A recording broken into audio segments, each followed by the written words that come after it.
world? What's popping? What's popping? What's popping? Hold up, my bomb is too low. Hold up. Let me get the bomb right. Yeah, I gotta figure out how do I make the bomb on the actual computer. It's like it's coming out of my speakers, but it ain't on the computer. What's popping? You know what I'm saying? I like my bomb to be loud. Bomb gotta be bombing, man. What's up, y'all? What's up, y'all? Welcome to Cigar Talk Live. If this is your first time here, I'm the host. My name is Najee, a.k.a. Najee Chill, a.k.a. Best Goddamn Podcast in Boxing. And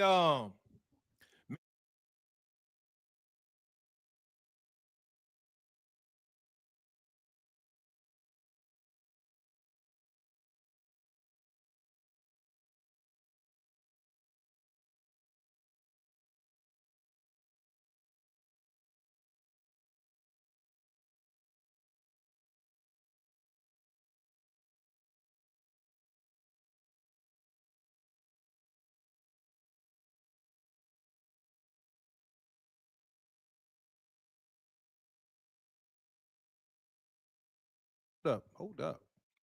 Yo, can y'all hear me? I'm seeing no sound. I'm muted. Hold up. Can y'all hear me? Yo, can y'all hear me?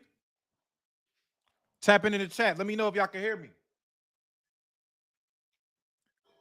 Yo, chat, can y'all hear me? All right, we good. All right. Listen, what I was saying is, I ain't one of these other YouTube podcasters. I'm sitting up here begging y'all for money. If y'all send money, I definitely appreciate that. Because, you know, it helps the channel. It helps me do what I got to do to bring y'all more content. But what I do ask of you is to hit that goddamn like button.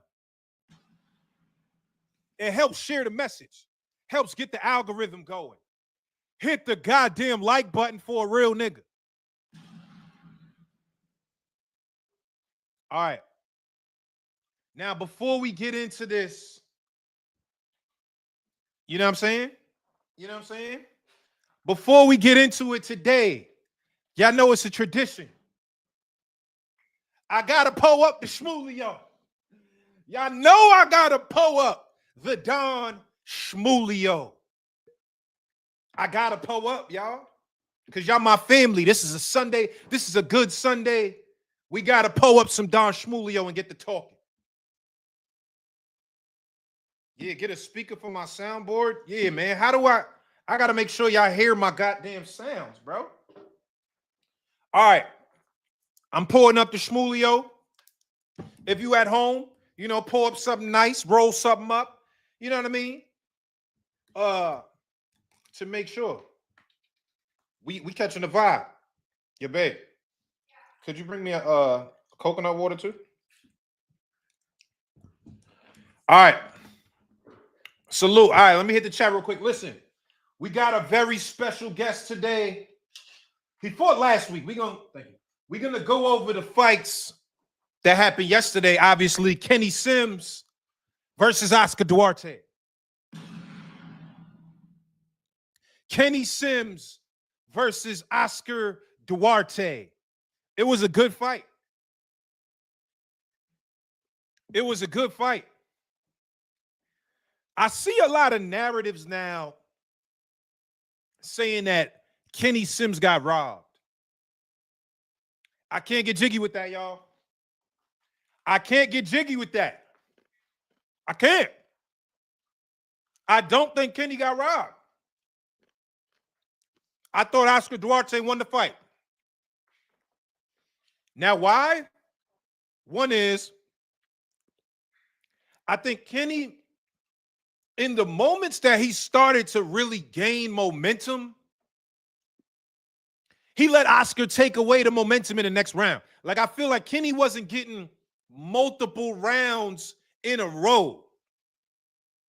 I feel like it was like once Kenny started to catch his rhythm around like round 4 or 5, I feel like, all right, cool. Kenny, I think he won the first round, second round, Duarte. It was a lot of like, Kenny won, Duarte won. Kenny won, Duarte won. And when you are against the guy that's a volume puncher, that's throwing that heat, we all know that the judges like to favor aggression, whether it's effective or ineffective. I don't agree with, but it is what it is. I feel like the moment Kenny won and he started to take control of the fight, the next round, he let Oscar Duarte take control of the fight. And I feel like that combined with the aggression led me to believe that I felt like Oscar Duarte won. Salute, John Parham in the building. I had it a draw. I'm not mad at the draw. I had it 115 to 113, Oscar Duarte. So I had Duarte winning by one round. I had him winning by one round, but I'm not mad at the draw. I'm not mad at the draw, but I didn't. Thank you, CJ. CJ Robinson. I don't feel like Kenny threw enough. I agree with that. I don't feel like Kenny was throwing enough, bro. The times that he was throwing, he was doing good. He was landing. But then a lot of the times where he would start to shell up, and again, and I get it, you know, stamina plays a factor. You got to regenerate, you know what I'm saying? You tired, you're trying to get your, but if you're going to do that and lay on the ropes, you better look like Shakur Stevenson. If you're going to lay on the ropes, you cannot be getting touched. You can't. Because the judges are going to make sure they're scoring those rounds for the opponent and the aggressive one. I felt like it was a good fight, though, so I'm not knocking Kenny. I thought Kenny fought a really good fight. It was a close one. I thought Duarte won, but I'm not mad at people who had it the other way. I'm not mad at that. I didn't like Chris Mannix's scorecard, though, bro. And I like Chris Mannix's you know, as far as his commentary and what he adds to the broadcast. But goddamn it, them scorecards, nigga. Ain't no way. Ain't no goddamn way. I think he had Kenny losing by 4 rounds. I'm like, what? Yeah, what are you looking at, bro? What is you looking at, my boy? You know what I'm saying? What is you looking at, my boy? But I got to say this. I thought Kenny fought a really good fight. You know what? He got a little bit of Terrence Crawford in him, y'all. Hold on. I'm sending Gary the link. He just texted me. I'm sending Gary Russell. Gary Russell's on the way, y'all. Gary Russell is on the way. I want to get into his fight last week and also just, you know, his story. But Kenny fought a good fight. It was Terrence Crawford-esque. I mean, you know, I'm not going to disrespect Kenny and say the Temu version of Terrence because I don't want to say the Temu, but Terrence Crawford is just a level above everybody. It is what it is. Terrence Crawford is a different guy. So when I say that, be clear, I'm not saying he's on the level of Terrence Crawford, but the style that he fought in reminds me of Terrence Crawford. We saw him going from orthodox to southpaw in moments. We saw that. We see Kenny counterpunching. He likes to counterpunch. He even likes to go and stand there and try to fight like Crawford does. So I feel like it gives, you know, a Terrence Crawford energy. But again, it's not the Terrence Crawford level. Be clear. But let me say this. Gary Russell's on the way. But let me say this. Oscar Duarte is one of those fighters that you just don't want to fight. Now, I got to say this too. And be clear, you can't throw out accusations without any proof. So this is not me accusing Oscar Duarte in any way.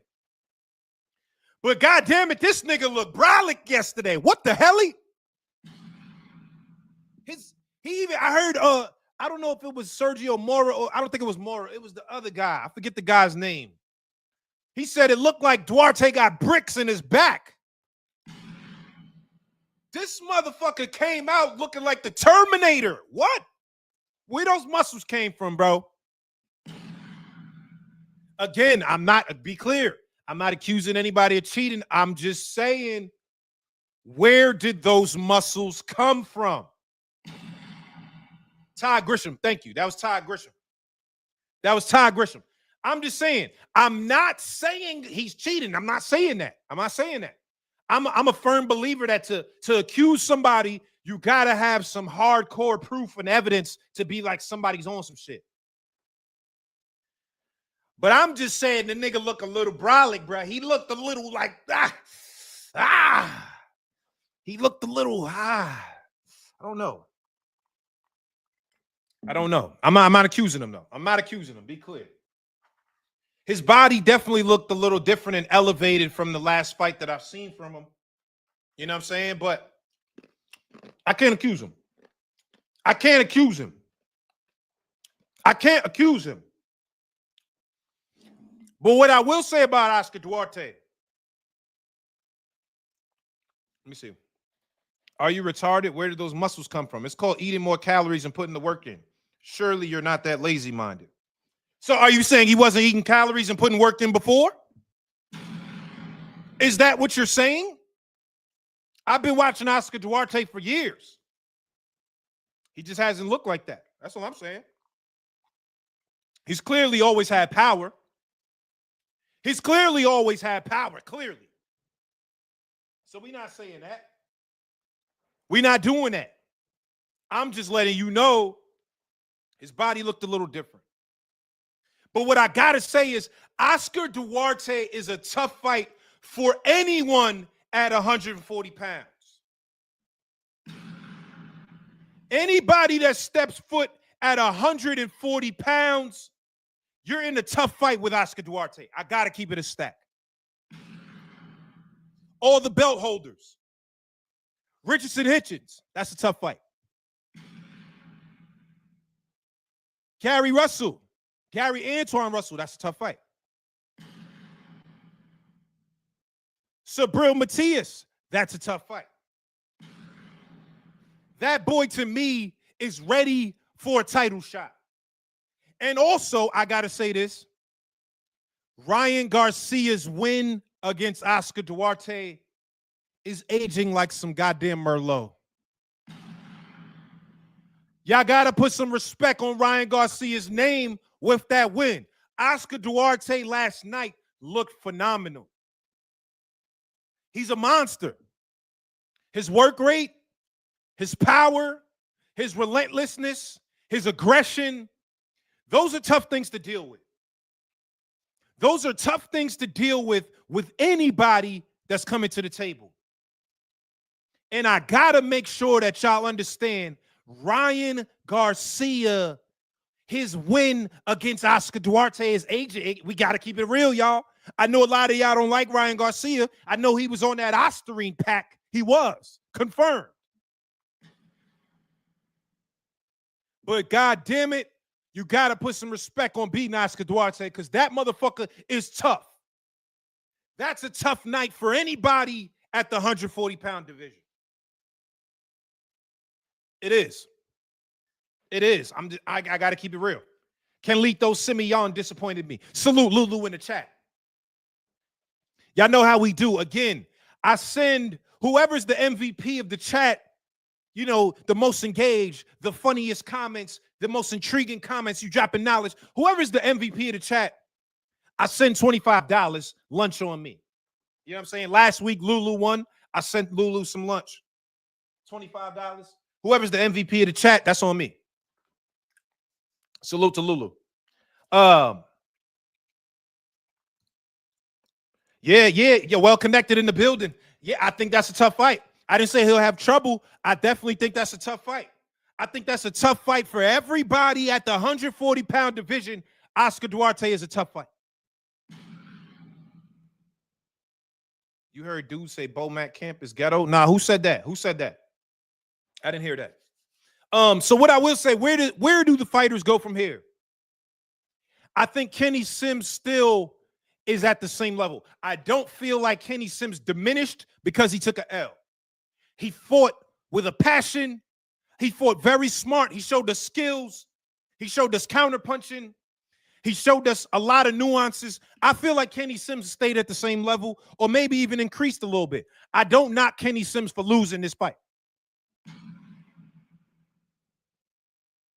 I don't. Cigar Talk, how you go from snack pack to credible win? Who's on the snack pack? Who's on the snack pack? Victor Conte pack? The Victor Conte pack? All right. Now, let me say this. Gary Russell's on the way. Gary Russell Jr. He's on the way. Let me say this, y'all. The undercard. The undercard. Regis Procre versus JoJo Diaz. I got one thing to say. I got one thing to say about the undercard. Regis Procre versus JoJo Diaz. CDL time. It's CDL time, bro. Y'all know what time it is, bro. It's CDL time, bro. I'm just keeping it real. I'm just keeping it real. I think both of them is CDL time, bro. I'm just saying the first round, Regis was on the stanky. I said, oh, not the first round. CDL time. And I say this respectfully. I don't mean any disrespect by saying CDL time. You know what I'm saying? A CDL is a great job. It's a great job to have. But I just think this is a dangerous sport that we love. This is a dangerous sport called the sport of boxing. When you get to the level where you're starting to really take punches and punishment, dog, this can affect your life. This can affect your future. You got goddamn kids. Thank you. Oh, thank you.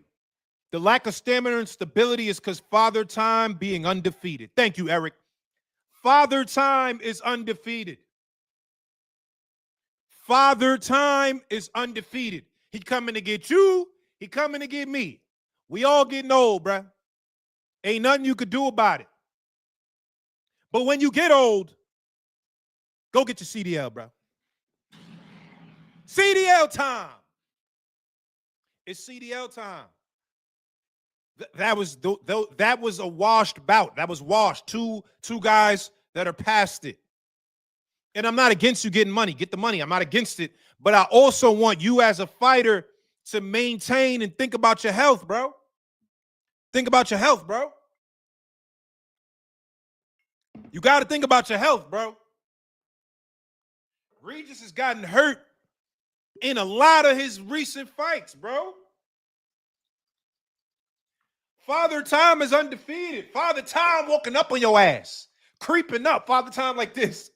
Father Time doing the motherfucking Michael Jackson right behind you, nigga. Father Time is right behind you, nigga. I'm just letting you know. I'm just letting you know. And when it gets to that point, it's CDL time. It's CDL time. I think Regis and JoJo Diaz both got to go get their CDLs, bro. I'm telling you. Because all that's left behind the corner of door number one is an ass whooping. It's CTE. It's slowed reflexes. It's slurred speech. You don't want that. And this is me trying to look out for the good brothers, man. CDL time. Oh, hold up. Hell no. Hell nah. Nah, y'all know. Come on. It's almost 300 people in here. We got 50 likes. Hit the goddamn like button. Bull City J, thank you, man. It's 223 people and 50 likes. That's vicious. Come on, man. Y'all doing me dirty, man. I come here every Sunday. I just dropped the Anthony Yard interview. I just shot Gary Antoine Russell the other day. I'm going to drop it this week. It was a great interview and a great conversation.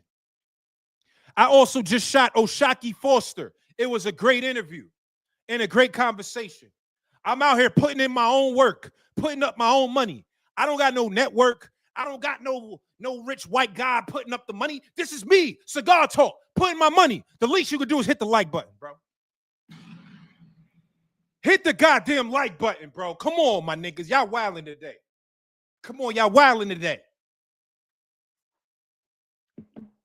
Y'all wilding today. Hit the like button, bro. Gary Russell's on the way.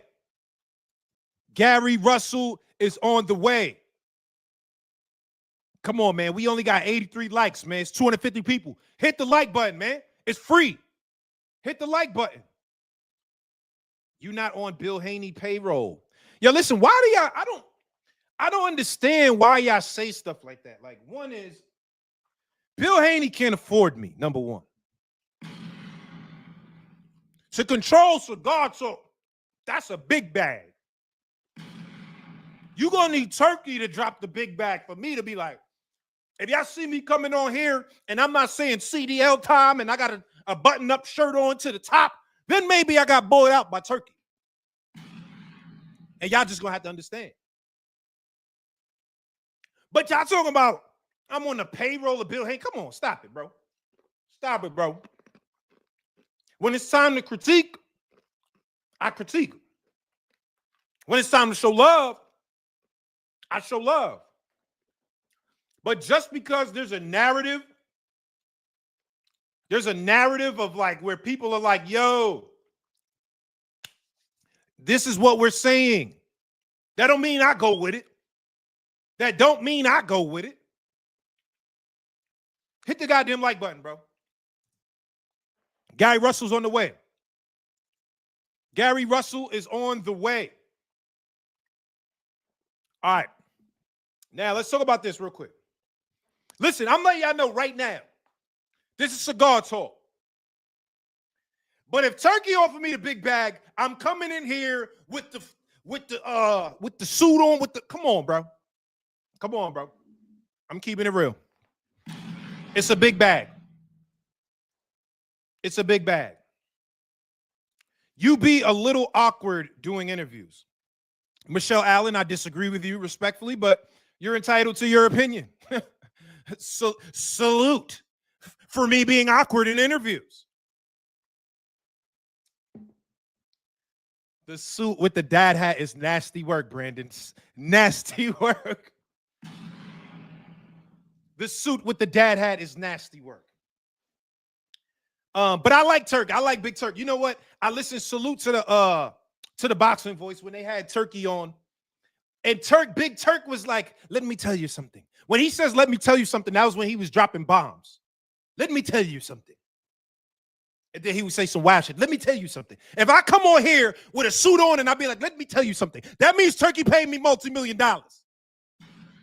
And y'all niggas just gonna have to understand, bro. Y'all just gonna have to understand, bro.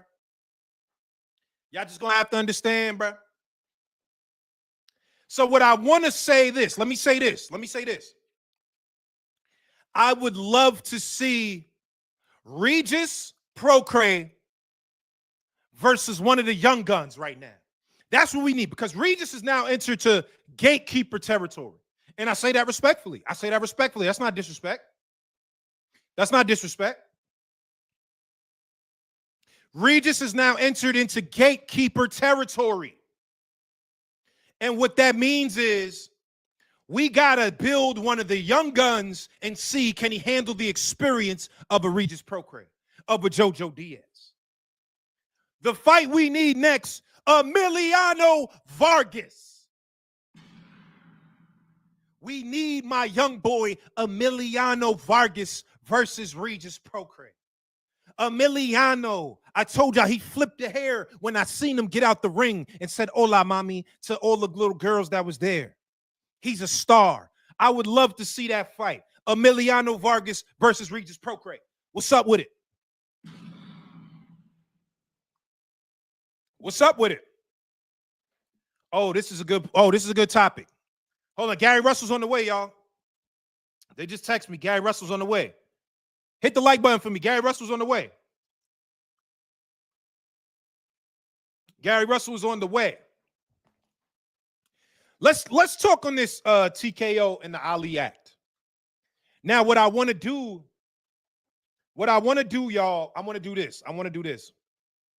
I didn't get a chance to do it yet, but I've been speaking to a few boxing lawyers, and I want to get a boxing lawyer to come up here so we can get into depth and he could speak to the legalities of everything that's happening with the Ali Act. Now, from what I know and understand, the Muhammad Ali Act was put in place to protect fighters from nasty promoters, right? And there's a lot of different clauses under this Ali Act to protect the fighters. Number one, right? You're not allowed to be a promoter and a manager. You cannot simultaneously be a guy's promoter and his manager. That's a conflict of interest, right? Think about it. If you're the manager and you're supposed to be negotiating on behalf of your client, how can you also be the promoter and the manager? You're going to act on the behalf, you're going to act on the goodwill and the best behalf of yourself. That's why they have to be two independent parties. They have to be two independent parties. The promoter has to be the promoter and the manager has to be the manager. You can't be both. That's part of the Ali Act right there. Also, what we see with these alphabet organizations, right? These independent organizations, the IBF, the WBO, the WBA, and the illustrious the WBC. These organizations are put in place so that they can keep the promoters in line. They can keep the promoters in line. You don't control the belts. We control the belts. Think about it. If the promoter was also in control of the belt, how is it, or what is it for him to just, or him or her, I don't want to say, him or her promoter, what is it for them to say, we want to give this guy a title shot right now, arbitrarily, right? That's what the ranking system is for. That's why there's a ranking system. That's why there's interim belts. That's why there's supposed to be step by step of how you climb the ladder to get to a title shot. Is it always perfect? No. Is it always perfect? No. But I understand the logic and the premise behind it. Pawn, why should we care? Great question. Let me tell you. Great question. Why should we care? Why should we care? This is why. This is why you should care. Number one, in order for us to preserve the sport that we love, you have to preserve the fighters. Period, point blank. You have to preserve the fighters. That's number one. Number two, why should we care?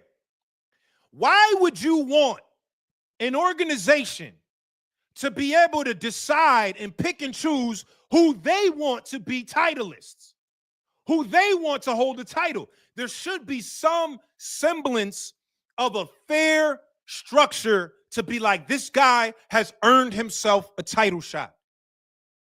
You earned yourself a title shot. If we get to a point where the promoters are now making title shots, what's to say? I could just say, you know what, tomorrow, I like Emiliano Vargas. I want him to get a title shot tomorrow. Bruh, I like Emiliano Vargas too, but there's steps that you got to take. You can't just pick and choose. It has to be fair. It has to be fair and organized if we're talking about what it means to become a world champion. That's important. That's important. And what's now being proposed, oh, let me read this. My bad, I missed the super chat. Chief Rico, salute. Thank you for the super chat. Sims versus Duarte was a close fight. Thought Sims won. Salute, Chief. Chief Rico, definitely a close fight. I thought Duarte won, but a close fight. Thank you for the super chat. What's being proposed right now in Congress? Now, mind you, y'all gotta understand, these are federal mandates, y'all. These ain't just like, you know what I'm saying? These are federal mandates. What's being proposed right now in Congress is a repeal of the Muhammad Ali Act. What are the things that we see? Najee, try to get an interview with the Red Lobster CEO. You know what? One, you spell my name wrong. Basil. It's Naji, but salute. I like that brother too, the Red Lobster guy. I like him. But what I want to say is this. Let me finish my Ali Act. What I want to say is this. Oh, my special guest is here. Hold up. Let me finish this last thing, and my special guest is here. My last point is, if they repeal the Ali Act, which is meant to protect fighters from shady promoters, what happens if the promoters are able to just pick and choose who they want to be titleist and they start underpaying the fighters? Y'all want to preserve this sport. The fighters got to get paid, y'all. All right, I'm gonna get to this. I'm gonna get to this after, because that was a good point. We took the Ali Act. We talked about Regis and Jojo Diaz, CDL time. We talked about Oscar Duarte and Kenny Sims, great fight. But let's get to my special guest. I told you I got a few special guests, but this is the headliner. This is the headliner, this brother right here, man. This guy right here, Mr. Gary Russell, y'all know him, like he's a staple in boxing. This motherfucker is representing DC. He's been a guy that has proven time and time again what elite level skills look like. He just fought about a week and a half ago or 2 weeks ago, whatever, a week or 2 weeks ago. He just fought and looked spectacular. And we got to talk to him. We got to get some insight. We got to get some knowledge. And I'm proud to bring up my special guest, man. This is only one of them. I got another special guest, but this is the headliner. Let me bring up my guy, Mr. Gary Russell, to the stage. What's going on, soldier? Can you hear me? What's up, King? We hear you loud and clear. How are you, man? Oh, man, I'm cooling, man. I'm laid back right now. Yo, listen, I'm glad we got a chance to do this. You remember we was in Vegas and I pulled up to that little restaurant. You remember that? I remember it briefly. We was in Vegas and I pulled up to a little restaurant. You was there. I said, yo, Gary, when you getting back in the ring? And you was like, I got something coming. And I told you, stay tuned. Yeah, listen, hold up. I gotta ask you this, Gary. Let's get right to it, brother. You just fought. I think that was 2 weeks ago now, or the last week. You look spectacular still, Gary. I'm not gonna lie. I didn't think that you was gonna look that good. Like I'm like, it's still Gary Russell, right? Let's be clear. This is still Gary Russell. So I'm like, all right, obviously the skills are there, the speed is there, but you still look like, man, I was very impressed, and I think a lot of people were as well. Can you talk about your comeback fight? Like, how did you feel and what that looked like for you? I felt good. Right now, I'm a little under the weather. I've been cutting grass and shit. Every time I cut the grass, it give me the sniffles. Okay. But I felt good. I felt good at that weight. I came in a little lighter than what I wanted to come in at. But I felt strong. I felt real good at that weight. A lot of people always talk about the inactivity and think that I'm going to come back looking rusty or anything like that. When in the history of me competing, have I came back looking rusty? That's true. But Gary, you took, what was that, 3 years? Was that 3 years off? So I'm like, 3 years. I'm like, I don't know. Gary might come back. His timing might be off. But it looked like everything was clicking from my eyes. Did it feel like that to you? Did it feel the same? It felt like everything was clicking? Nah, it felt like everything was clicking. This was honestly my longest layoff in general. Even before I hurt my arm, I'll compete and I'll be back in the gym that following Monday. Probably not training as hard, but I'm back in the gym. Yeah, I'm back in the gym. You know, even when I retire, I know I'm one of them type of people that it's a lifestyle to me. You know what I'm saying? I like my body to look a certain type of way. I like to feel a certain type of way. I like to have a certain amount of energy. I want, I got a lot of children. I want to be able to chase and run after my babies. I want to be Yeah. comfortable in the process of doing it. So it's been a lifestyle. Whether I'm competing or not, that's something that I'm gonna do. I think me staying in the gym and me just consistently moving is what keeps me sharp. Now, let me ask you this, Gary. You got the stoppage in round 12. Um, 10, oh, 10. excuse me, 10. Yeah, round 10. You was beating them up though. Like there's a couple you dropped them. You clearly hurt him a couple of times. Were you going for the stoppage, or was it you trying to get rounds? Because I even heard the commentators. They was like, it felt like Gary was trying to get some rounds. Were you trying to stop this guy? It's so funny, man. The commentator was somewhat spot on. One, I haven't competed in over 3 years. It doesn't take me long to get the measure of my opponent that I'm competing against. I can get his timing, I get his speed and all that stuff down. It takes a round for that. You know, once I got his timing and everything down, once I put him down, I knew I can get him up out of there. But it's entertainment as well. I ain't been in the ring. The fans haven't had an opportunity to see me and I don't know how long. Yeah. So I wanted to be able to give the opportunity to give the show to fans what I bring to the sport of boxing. For sure. I mean, obviously, your shoulder has been on public display about, you've injured your shoulder. How much does that play a role in, just you as a fighter now and just this past fight? Is the shoulder still a factor? I think it might still be a factor. I don't think it'll ever be 100%, but I took 3 years off. I worked my arm very well. I pushed it to its limits, so I can get as close as possible to where I wanted to be. Um, that's what I was able to do with it.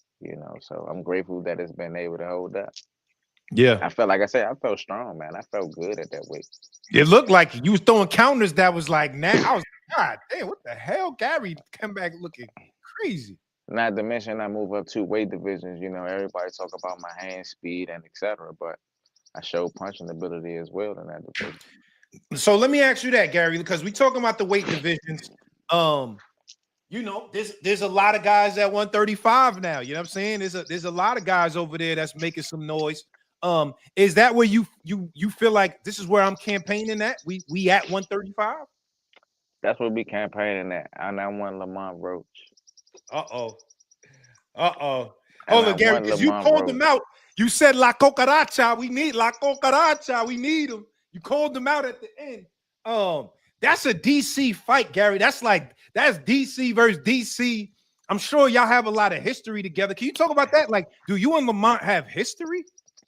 To be honest with you, the only history that we have is that he came up after me, so Yeah. I was the guy that went to the Olympics and etc. So I know that group. I was the only person they probably kind of looked up to, etc. But the only history that we only have is my team, supported them from afar, and they probably supported, and admired us from afar as well. That's about it. You know what I'm saying? He just felt some type of way because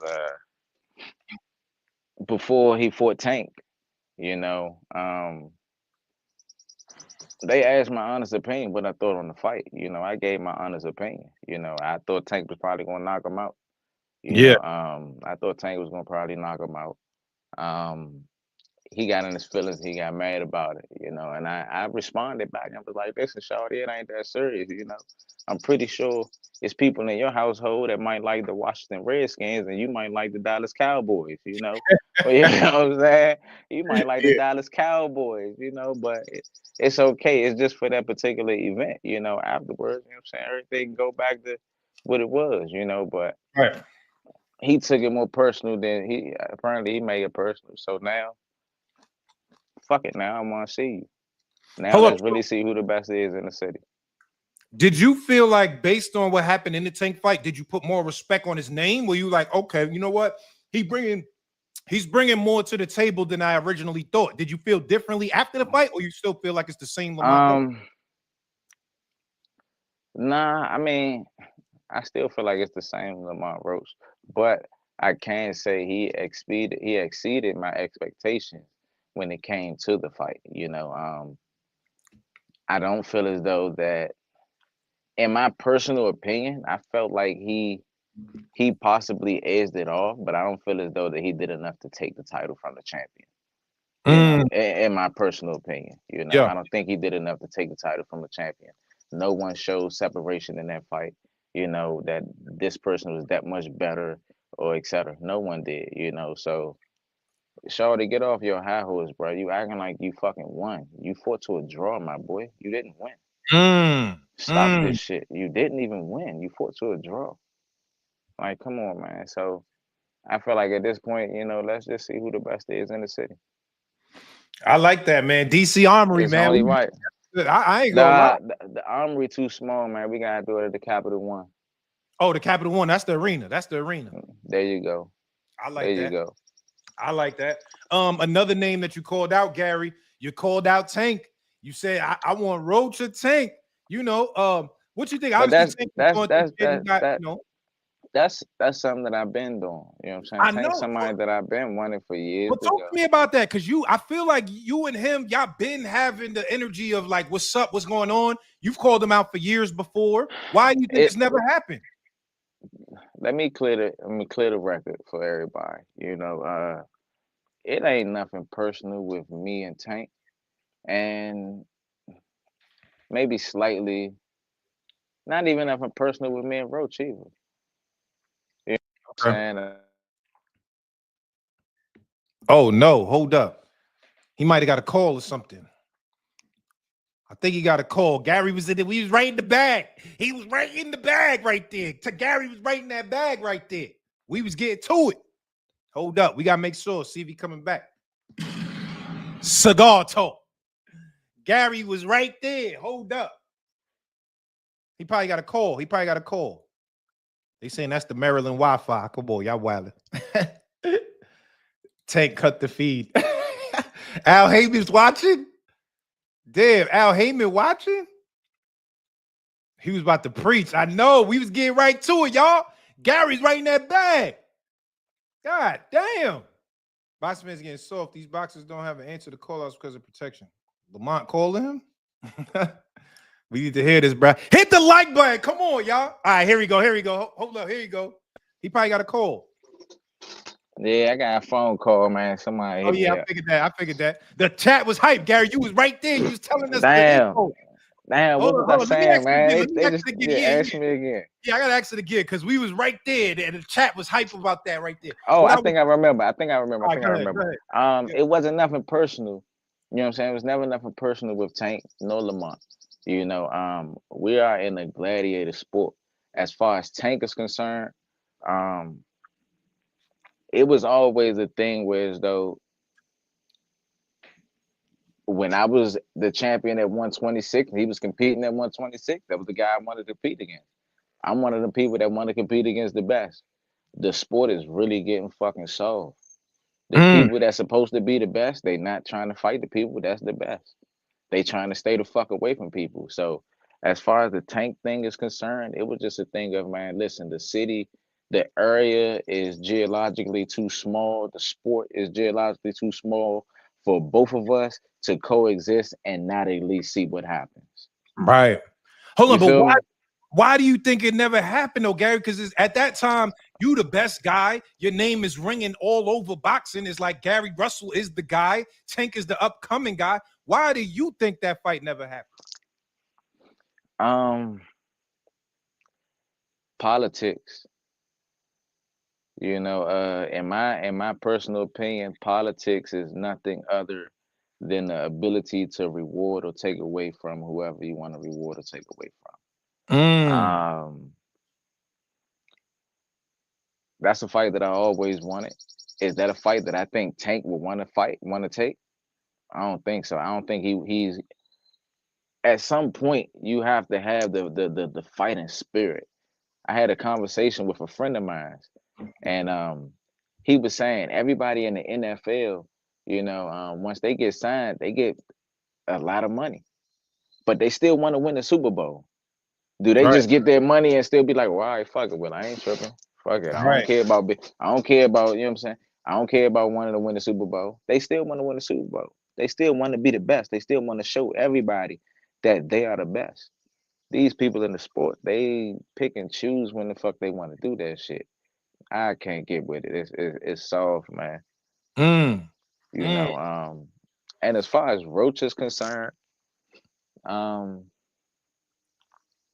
to be honest with you, he was somebody that I honestly, in my personal opinion, he was an overachiever. You know, and he's someone that I never really wanted to compete against. You know what I'm saying? It was just one of them like, oh, all right, let him live type situations. You know what I'm saying? Like, Gary, that's nah, you bro in them, Gary. You little bro in them right now, Gary. I'm just being real with you.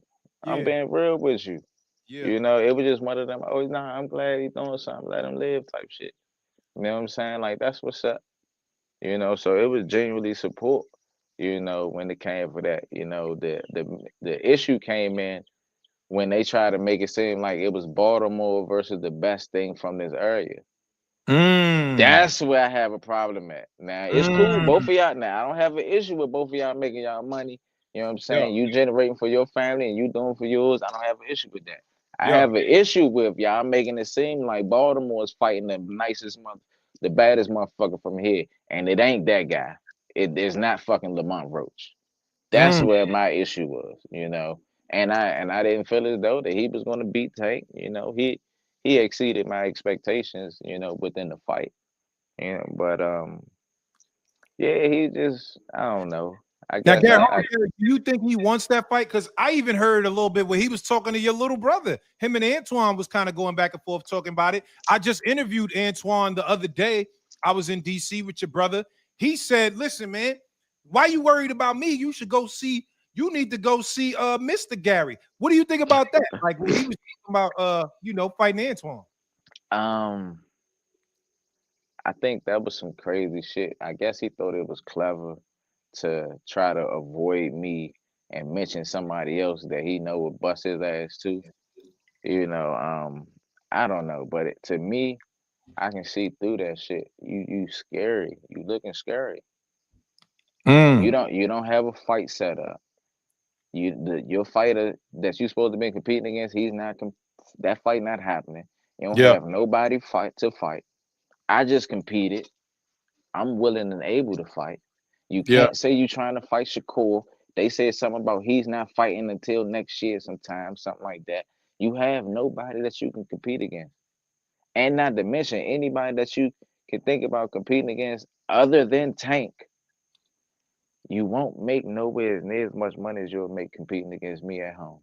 Mm, okay, So make it make sense. okay, okay. Make I it like make that. sense. I hope that fight happens. Now, I mean, obviously at the 135-pound division, there's a couple other guys. Shakur Stevenson being one of them. I know I've seen people say that on Twitter, like, what's up? Would you fight Shakur Stevenson? What you think about that fight? You and Shakur. I'll fight anybody at the 135-pound division that feel as though they got the skill set to fuck with me. Yeah. Um, I like Shakur. We worked before. Oh, y'all We sparred? we Y'all sparred?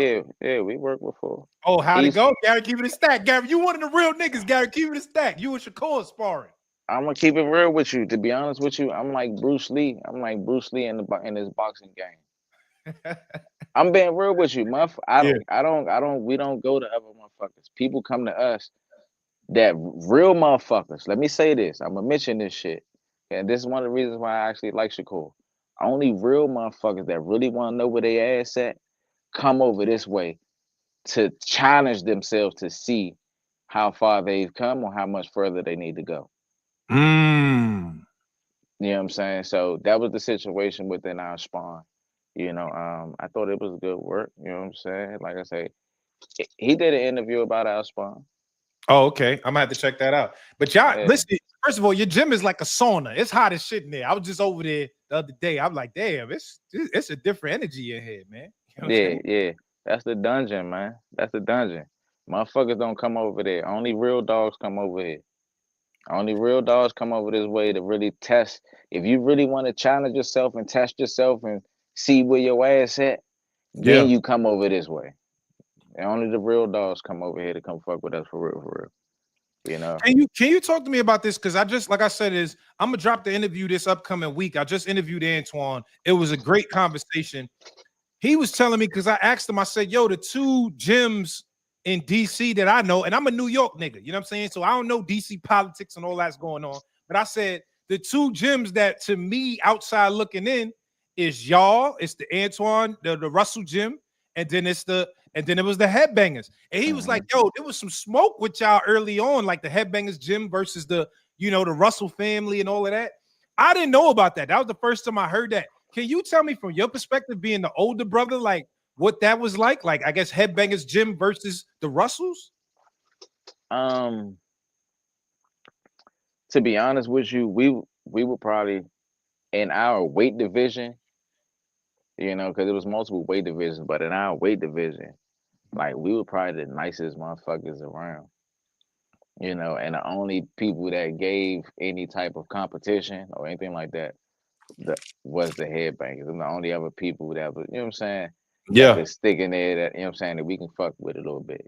So yeah, that's pretty much what that was. They was the only people that we can probably get some spawn from and stuff like that, getting ready for tournaments and etc. yeah, We'll get spawn and stuff like that. Of course, it's gym versus other gym. So of course it's always a little heated. Granted, in my personal opinion, we always got the better of it. But you know what I'm saying? They were always very admirable opponents. You know what I'm saying? They was always good opponents. Okay. Let me ask you this, Gary.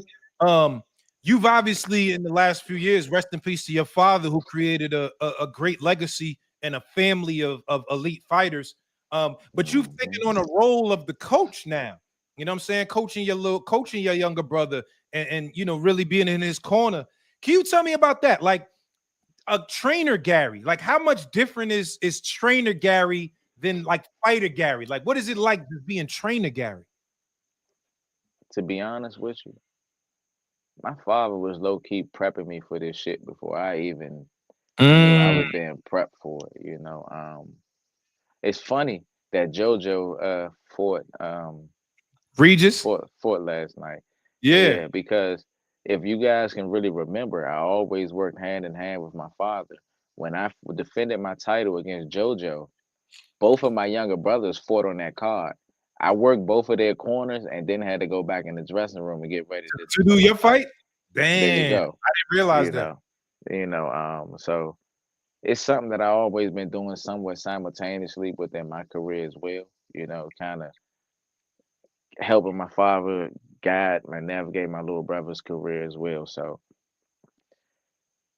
I just miss my dog. You know what I'm saying? Yeah, I just yeah. miss my dog. I'm glad that he instilled everything in me that I needed to be able to keep this thing going though. Can you tell me a little bit about him? Because I'm just so intrigued by your dad, because I see the whole family and your brothers is telling me stories about all the wisdom that he's imparted to y'all.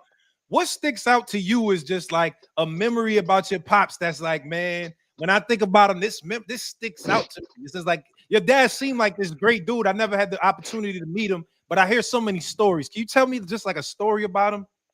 Man, I don't know if I can tell you a story, but I can tell you he was many things, man. He was many things, you know what I'm saying? He was a teacher, he was a father, you know, um, he was a gangster. You know what I'm saying? Oh, he was He he was out there in the streets in DC. he's a gangster. Yeah. He was plenty things, man. He was genuinely, a teacher, a helper. You know, he created men. He was one of them type of people. If you didn't have a father figure in your life, if you was one of these wild, badass little kids in the street that's always getting into shit, he was the person that you was gonna naturally gravitate to. He was the one who's like, come here, Mm, Shaw. Come here, Shaw. Let me tell you how this shit done. Nah, that ain't how you do this shit, Shaw. You know what I'm right. saying? He was a teacher, he was a teacher. He man, that was my dog, Yeah. man. Yeah. All right, hold up. Didn't you let me ask you this? Because obviously I did my research and I did my homework. The oldest brother, I think was named Gary Jones. You know what I'm saying? And There you he was go. the first one to really start the fighting. Did you feel like, because your dad is creating this legacy of fighters, did you feel like pressured to have to fight, or was it something that you was like, nigga, I want to do this because this is what I want to do? Or did you feel like, my older brother doing it, my pops is doing this, so this is what I got to do?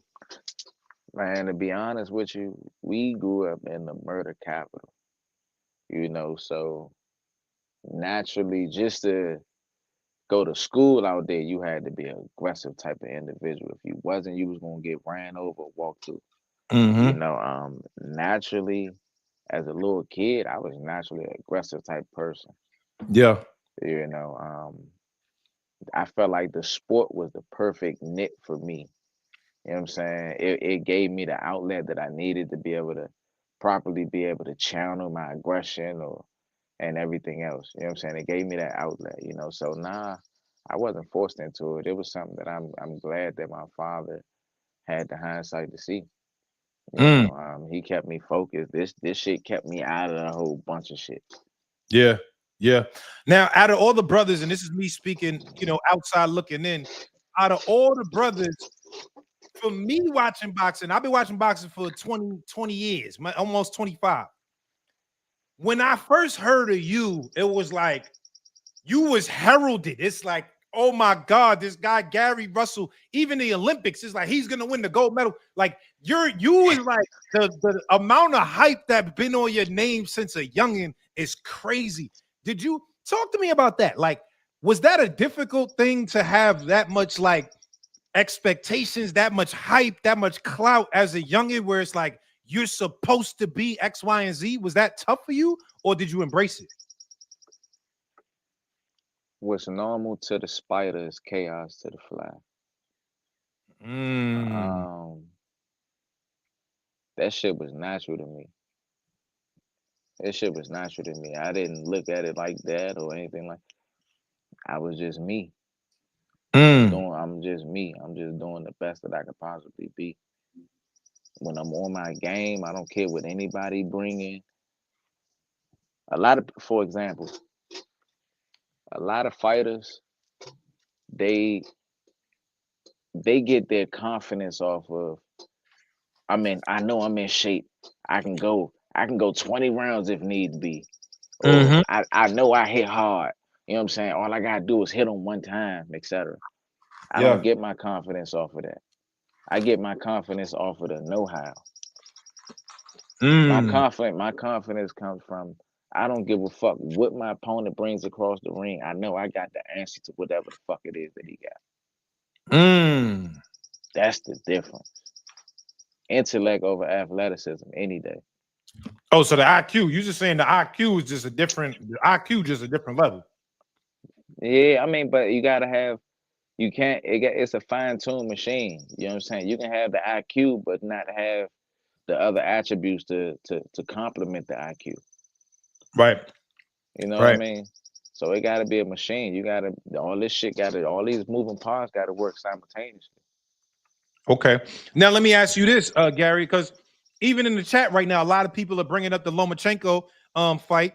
Obviously, legendary fight, you versus Lomachenko. And that was like, I guess, in the beginning of his career, right? Like as a pro, at least, right? And Hmm.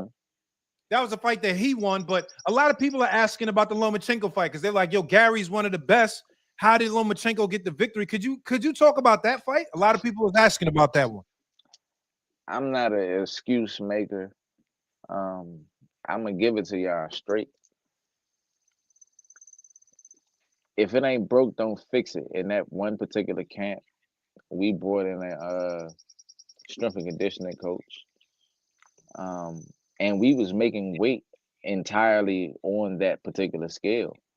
When we got out to the fights and shit like that, Yeah. and it was time for us to actually check the actual trial scale and all that. I'm on weight. I'm like a pound over on my scale. That ain't nothing. Man, we get on the actual trial scale. I'm 5.5 pounds overweight. Damn. What the hell? So the scale that the strength and conditioning coach that we had brought in, we weighed that motherfucker was off the entire time, the entire 6 to 8 weeks we in training camp and etc. We thinking that it's on. I mean, we tested it. We thinking that joint on, but it was 5.5 pounds off when it comes to the other scale.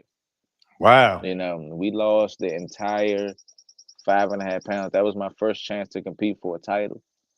Um, I took the opportunity. Experience is key. If I would have known better now, Yeah. I would have just said fuck cutting all that weight. Came in over. I was I coming would over. just come in overweight and we would have just fought like that. I ain't had no energy in that fight. I came to the corner and I remember I came to the corner in the first round. I'm like, hey Pop, my motherfucker feet feel like I got bricks on So them. you felt it already, like from the beginning. You felt it. Fuck yeah. Listen, we lost all this weight 30, 40 minutes in the sauna, out for about 5 minutes, dry off, get back in there. And we repeated that process. You know what I'm Mm. saying? And We that's the repeated unhealthy that way. They say process. that's the unhealthy way to Yeah, lose. yeah. You know what I'm saying? That was the first time, like I said, it was my first chance to compete for a title. You know, I wanted a title. I was willing to do whatever it took. You Yeah. know, so that's pretty much what happened. And even within that fight, it was what the Split decision. split decision. It Yep. was a knockdown in that fight. Now I dropped them in that motherfucking fight. They should have called that, but Mm. that's neither here or there. You Yeah. know what I'm saying? In my personal opinion, in my heart of hearts, I'll just say that's my only true loss for real. For real. I Now, take Gary, that one. can you ask this? Let me ask you this about Loma. Did you feel like, because you are, like I said, everyone knows you're one of the most elite level guys, skill wise, in the sport. Period. We know that. Did you feel like fighting Lomachenko at that time that his skill level was also up there with you? Like, were you in there like thinking like, damn, this nigga looking like his IQ Mm-mm. is crazy like that? Nah. Um, to be honest with you, I felt like he fought the lowest form of Mr. Gary Russell Jr. Mm.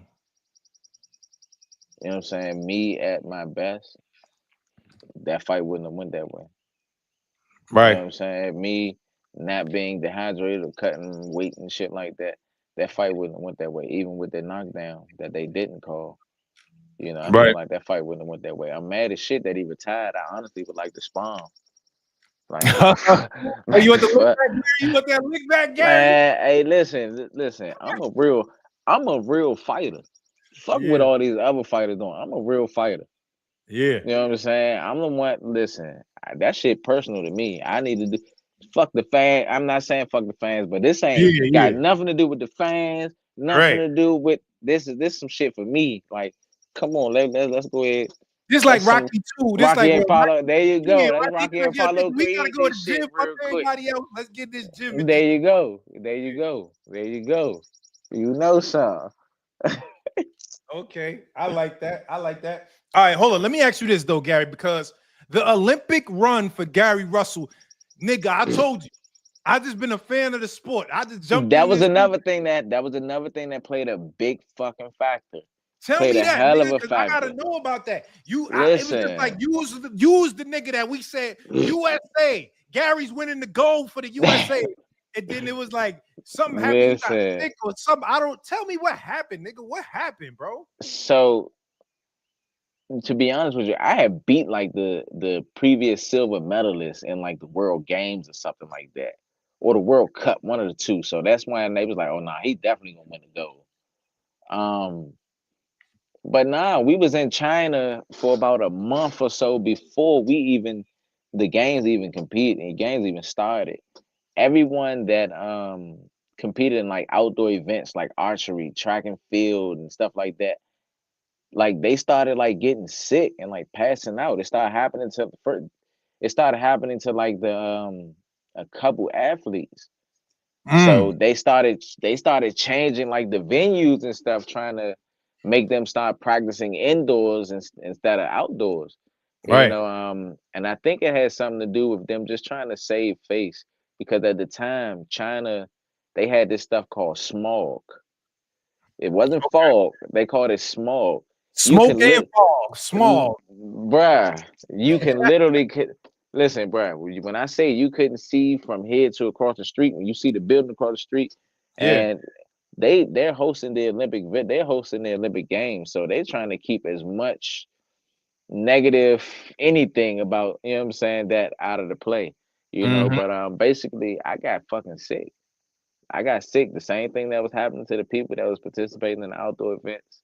You know, it happened to me. I got sick. I started feeling lightheaded and dizzy and shit, and it was just a big thing. You know, I was so mad. I was so hurt, man, because I had so much support from Yeah. people that I genuinely just didn't know, but just watched my journey from A all the way up until this point, you know, and then for me to get to the Olympics and not be able to compete because I got sick. Oh Yeah. my goodness. Right. Man, I felt like all the support, all the love, and all of that shit was in vain. You know what I'm saying? I felt like it. And Al Heyman was the one that saved it Hold on. What you because mean? Hold up. I didn't even know Al Heyman was around at that time, nigga. so listen, after the Olympics and that stuff happened in the Olympics, I said, man, fuck this boxing shit, man. I'm mad. Oh, you was I ready to was quit. You was ready to Man, quit. I Like I was was young. I was ready to quit, bro. I was ready to quit. Like, man, I'm done, man. I felt like I let everybody down. I had so much support from people, you know, that I didn't know that watched my journey the whole way through. You know, man, I felt like I let everybody down. You know what I'm saying? It was granted, it was out of my hands. You know what I'm saying? I just got sick. I couldn't help it. You know, but I felt like I let everybody down. And Al Heyman reached out to me and was like, man, listen, I know about the Olympics, etc. What you think about going professional? And Mm, I felt like he gave me a second chance, man, to be able to redeem myself to the fans, to the people that genuinely supported me, you know, that wow. watched my journey and etc. I said, man, at this point, shit, the only way I can make it back to everybody is becoming a world champion. You know, Hold up. Hold up. This is before PBC though. PBC is not this even before. invented yet at this. Listen, I was the first. I was the first on Showtime. I was the first 4 round fight that they ever put on Showtime. They never at one point they wasn't producing 4 round fights and televising. Right. I was the first one that they televised. Damn. Wow, that's kind of crazy. Hold up. Let me ask you about that. Cause you just dropped the bomb on us, nigga. Hold up, nigga. You just dropped the bombs on us real quick. Hold up. Al Heyman at this time, like, hold up, did you know who he was? Because I would think, like I said, there's no PBC yet. If this is after the Olympics, was you already knowing, like, all right, this guy is this super mysterious nigga that's crazy in the business? How did Um, that happen? Like with Al Heyman? my father. To be honest with you, my father already had kind of had wind of him. You know, they already been communicating and talking and etc. Um, so they kind of brought me up to speed because I was done. I was done after the Olympics, you know. Al Heyman and my father, they collaborated and put that shit together, man. And the rest was history. Damn. Wow. Okay. Gary, the chat is asking, have you had a conversation with Turkey Al Sheikh? No, I have not. Do you want to? Sure, why not? You know he giving out the bags. That's what they saying. I don't know, but that's what the streets is saying right now. Turkey out here giving out the bags. Yeah, I hear that. You know what I'm saying? Sure, why not? You know what I'm saying? It never hurts. It don't hurt just to listen, right? Yeah, that's right. Okay. Gary, before I let you go, do you have time for a couple fan questions? Is that cool? Like some Of fan course, questions? nah, that's cool. Only if any fan that's asking me a question, whenever they see Lamont Roach pop up on any social media platform or something, tell that nigga fight Mr. Gary Russell Jr. Do this shit for the city. Ooh! Yo, Do Gary, this hold. shit for the city. Don't act like a sucker now. I ain't gonna lie, Gary. Low key, Mont followed me. I kind of want him to come up here so y'all niggas could talk real quick. I ain't gonna lie. I ain't gonna lie. Man, Yeah. he probably wanna apologize. I don't want to hear him apologize. I want to fight. I want to Hold up, fight hold up. now, and then after the fight, then we can be cool again. But now I just got, you know what I'm saying? We might as well do this shit for the area now. Oh, nah, we need that. Chat, y'all And heard. and we gonna make some money. Y'all You definitely gonna can't make. beat it. You can't beat that, y'all. I just sent the kite out to Lamont. I said, listen, Gary up here, nigga, come up here so we can hear y'all two niggas talk about this shit for real. Because we want that. That's a great fight. That's a great fight. All right, chat. I just put the link in the chat. I'm gonna let a couple of y'all ask Gary some questions before we go, but y'all know the rules. This is my house. Don't disrespect my house or my guests. If you showing love, I appreciate that. If you even a hater, I tolerate that. But if you disrespect my guests, you're getting booted. We not doing that. Y'all know how I do in my shit. Don't disrespect my guests in my house. Link is now in the chat. I'm gonna let a couple of fans ask Gary some questions before he gets up out of here. This interview has been super dope. Actually, before I get to the damn, it's a lot of people in the chat too. Shit. I'm gonna get a couple questions before I let you go. Let me ask my last question before I get to them. My last question is about your brother, Gary Antoine Russell. All y'all niggas named Gary, which is crazy. Y'all whole family named Gary. That's insane to me.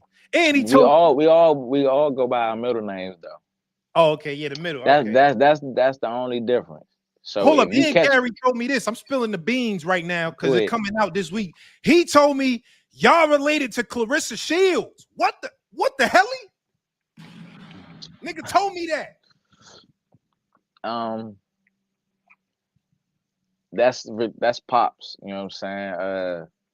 Pops got family, and somewhere within his family line, I believe, is connections with Clarissa and them out in where she from. Oh, in Flint. That's my yeah. There you go. Okay. All right. Let me ask you this before I get to the chat. It's a lot of people in the chat. I'm only taking a couple, man. He can't be here all night, so I'm gonna take a couple questions. Before I get to the questions in the chat, let me ask you this: your brother, Gary Antoine Russell.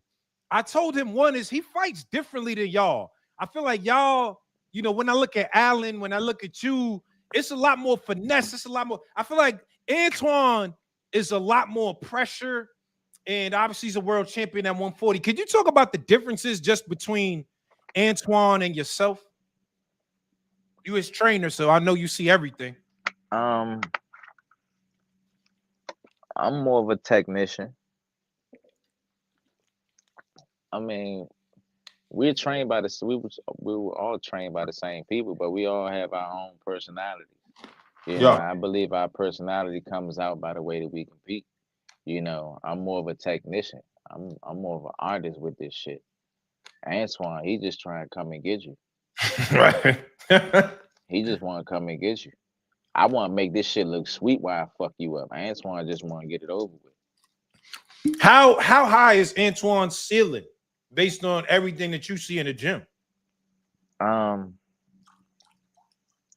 It's infinite. You know, he got to be able to empty himself when it comes to open and constructive criticism, which we haven't had a problem when it comes to that. You know, he's willing to learn. You know, he's open minded.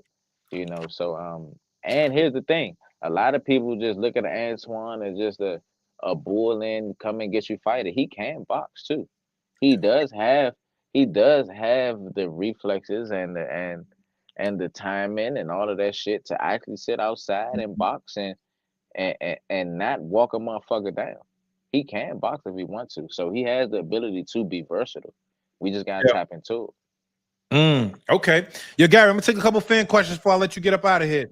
Let me get the shark. The shark, what's popping? Yo, y'all can hear me? Yo, Yeah, I can hear you. What's up, home? What's up, Cigar Talk? What's up, Mr. Gary?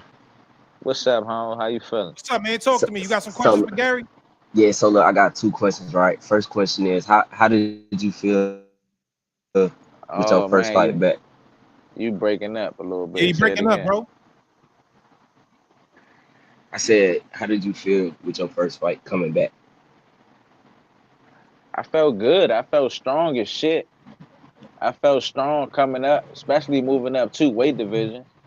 I felt strong and I still felt fast. A lot of people keep saying, well, he just fast. All right, now I moved up 2 weight divisions and put them motherfuckers on their back pockets. Now what? Yeah. I was gonna say you had a great performance, man. And then my second question is, who your top 5 favorite boxers of all time? Who my top 5? Yeah. All time. All time?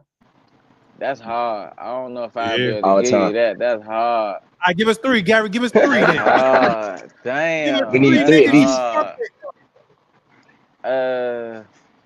Ray Robinson, he got to go in there off Buck. Yeah.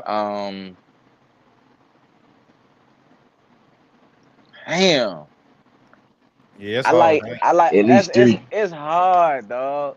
Cause I feel like I'm gonna do the sport of disjustice when I say what I want to say. I want to put James Toney in there. Ooh, I I like like. James I Toney. want to Okay. put James Toney in there. I love his inside game. He was a dog in his inside game. Yeah. Defense, power, strength, Yeah. toughness, heart. James Toney, one of them motherfuckers. Yeah. He Yeah, one I of the want to put ones. James Toney in there.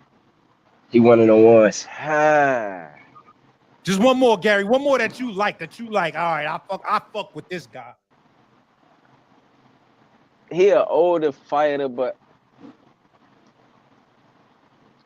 I fuck with Mildred Taylor too. Oh, that's a good pick. I Mildred fuck with Taylor. Mildred Taylor People too. forgot about Mildred Taylor, bro. People forgot about Mildred Taylor. He was a beast. See, But but all them right, that ain't was all just the my 2 people that I questions. fuck with though. You know what Yeah, I'm yeah. Yeah, saying? yeah, That's a yeah, good pick. yeah, yeah, Cause I fuck yeah. with Roberto Duran. He was another one that was a Mm, dog. yeah, yeah. You know what I'm saying? Like I could just like keep thinking about some people, and then I be like, damn, I should have said him. Right. I feel like I'm doing this justice right now. You know what I'm But all That's saying? right, all But good. man. Your talk, man. I appreciate you pulling up, bro. appreciate you, soldier. Yes, sir. All Appreciate right. it. Yo, Gary, you know the hood fuck with my show, nigga. Oh, the whole hood is on my show. They niggas want to talk to you real quick. So I'm gonna get a couple more niggas before I Nah, let it's you all go. good. It's all right. good. Oh, first of all, I love that James Toney pick. James Toney is a bad motherfucker, boy. Yeah, James Slim. James Toney, he was a dog. He was a dog. All right, let me get BX and then well connected. Let me get BX. What's popping? What's popping, Brody? You hear me? What's up, my boy? We hear you. Gary Russell's Okay, here. okay. What's up, up, big Shelly? bro? How you feeling? Nigga, Gary getting the calls. That must be. Yeah, the chat was saying last time they said that was Lamont Roach calling him. Nah, he ain't Oh, here you calling go. Here me. you go. Yeah, nah. He ain't calling me. So 2 questions for you, big bro. 2 questions for you. First one, you're coming up the 2 weight divisions, how you felt because the fight, your speed was still there. You know what I'm saying? I just felt like maybe that 1 KO knockout power wasn't there because boy was a little tough. You was hitting him with some shit, but he was standing in there. I know you say you want to fight Lamont. I feel like that's a great fight for you. Lamont got a chin though, as you can see with his fight with Tank. So do you feel that when you fight him, you'll be able to put him down, or you feel like it's going to be more so like a decision fight? You know what I'm saying? Because you coming up that much weight. Like, you still had your strength, but I just think I ain't see like a 1 KO knockout power. Like I see your power, I just ain't see it like you catch a nigga one time and he gonna sit. You know what I'm saying? But your punches come in I flurry. don't see that from Lamont either. Yeah, nah, I don't see it. Hey, I You don't see see it it from him more. either. You I don't seen see it it from more. him either. You see it more from me. To be honest with you, I'm gonna fuck Lamont up if he take this fight. I want to see it though. I want to see it. I ain't gonna lie. I want to I'm gonna see it. fuck Lamont up if he take this fight. I want to. I hope. I hope it's not a if he And take it. I then, hope y'all and gotta then, do it for the city. Y'all gotta do it. and then, well, I need the platforms like my man right We here. gonna You know call what I'm him out. saying? We gonna hit him on Twitter, on Uh, Instagram, and tell him and anybody that see him on any social media networks, let him know. Do the shit for the area. Of course, we gonna spam To be him. honest with you, I see me stopping Lamont. Oh, yo, Cigar talk. You heard it here first. You heard. He said he gonna stop him. Okay. I gotta tune into Hold that. on, let me say this. Cigar talk. I just sent the kite to Lamont. I told Lamont, come up here real quick. So if Lamont pull up, nigga, That's I gonna just be sent the tough. kite out now. But Gary said he seen. What's second question? Last question. Go ahead. Your brother, phenomenal. Talk to him, man. He gonna unify. Oh, we can't hear you. We can't hear you. It's cutting out. You can hear me now? You can hear me? Yeah, go ahead. I say your brother, he's phenomenal. You gonna talk to him about unifying or becoming undisputed? That's what he up? wants. That's what he wants. You know, he wants to become undisputed. He wants all the titles in his weight division. They're trying to get him to fight against his mandatory right now, but we also trying to see if we can get a unification. You know, unification, champion challenging champion with Trump a mandatory challenger. So yeah, I feel like that's the beauty of boxing, man. People gotta do it, man, and before it's too late. You know what I'm saying? But a lot of these champions, they got to be willing to take the fight, man. These dudes be acting scared. They rather take an easier fight than to take a tougher fight. Okay. They Mm. really don't want to see. They really don't want to see who's the best. Salute, soldier. Yo, Yeah, BX, salute, big salute, bro. All Cigar, right, salute. You know the vibes. I'm here. thank you, bro. All right, let me get well connected up here. Well connected. What's popping? What's up, man? I got two questions for Mr. Gary Russell. Let me know. What's up? One, I want Mr. Gary Russell to tell us a Olympic story, man. I want him to tell us that story with Man, I with can't. I Deontay can't. Wilder. I can't tell y'all Hold up, no Gary. Nah, incriminating stories, nigga, man. hold up, Gary. You got a Wilder story? A Deontay Wilder? Man, listen, man. Give us a Deontay Wilder story. Come on, Gary. You know the streets fuck with this podcast, nigga. This cigar talk. We need that, nigga. We need that. We need that, nigga. We need that. This cigar talk, baby. Can we get that story, man? Hey, look, you's a wild boy for this one, my boy. The fast one here. Spice What's it up, up, All man. right. I'm gonna keep it real. I'm gonna give y'all this, man. Look, you's a Keep it wild real. nigga, bro. You's a wild nigga, bro. So when we in Olympic Olympic Village, of course, mind you, we gotta live out there for like a year before the Olympics and all that. Hold on, in China? In China? No. In Oh, Colorado. okay. Okay. At the Oh, Olympic, Denver. Yeah. Yep. in the Olympic Village. So, well, I'm sorry, I said the Olympic Village at the Sports and Learning Center. Yeah. You know Yep. what I'm saying? So we up there, and me and Deontay, we were the only fighters that was put. Now it's like a big ass college campus. You know what I'm saying? Like apartment buildings and everything. But me and Deontay, we the only fighters that was on the same floor. We was on the second floor. We the only ones on the same floor. If I look out my peephole, I'm looking at his peephole. Right. You know what I'm saying? So we got people all in between us. We got the gym, we got some of the gymnasts, we got the volleyball players, we got, you know what I'm saying? So Right. I ain't gonna lie, man. I was one of the dudes that always had the juice when it came to the ladies. Oh, okay. Whenever I had a friend, you know what I'm saying, I'm trying to bring her over to my little spot. Yeah. She don't, you know what I'm saying, I knock on Deontay's door. His door right across the hall from mine. So I knock on his door. Now, mind you, this shit is like college, you know what I'm saying? We don't move like this no more. Yeah, for sure. We talking 10 years ago. Everybody years ago. Yeah. Man, this is longer than that. Yeah. You know what I'm saying? So I would knock on his door, and if my company had her friend with her, I knock we on got his door. you come through. Oh, it don't even be that. It just be like, hey, Deontay, could she post up in your room real quick? I'm about to chill with her. You know what I'm saying? And he'll look out for me. He'll look out for me. Run the interference real quick. He'll look out for me. You know what I'm saying? Now, mind you, I was a little obsessive, so I was down like doing it on them. Gary was running. Okay, the gymnasts and all that was out there. So stop what you doing, man. Anyways, this nigga knocks on my door one day, like 3 a.m. He knock on my door. I'm like, what's up?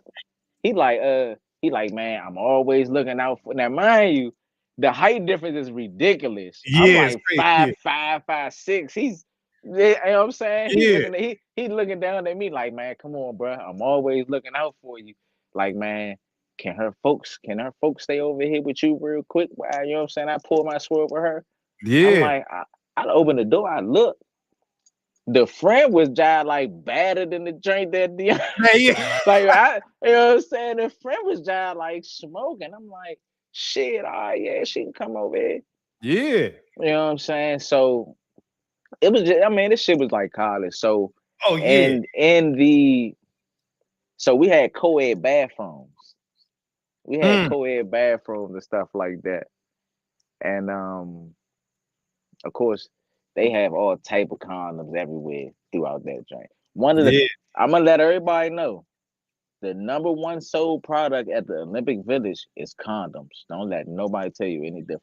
Oh, so the Olympics is they getting down over there. The number one sold item at the Olympics is condoms. Okay. So even at the Olympic Training Center, they are plentiful. You know what I'm saying? They plentiful. Okay. So bow.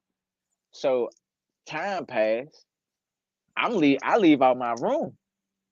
I leave out my room to go get in the shower. Deontay leaves out his room to go get. I think he was going to use the bathroom or something. He like, damn, bro, what you doing? I'm like, man, I gotta go get in the shower. I just cooked Shorty. He like, what, for real? He like, oh, hell no. Shorty got me bent. I've been trying to hit this joint for like 3 weeks.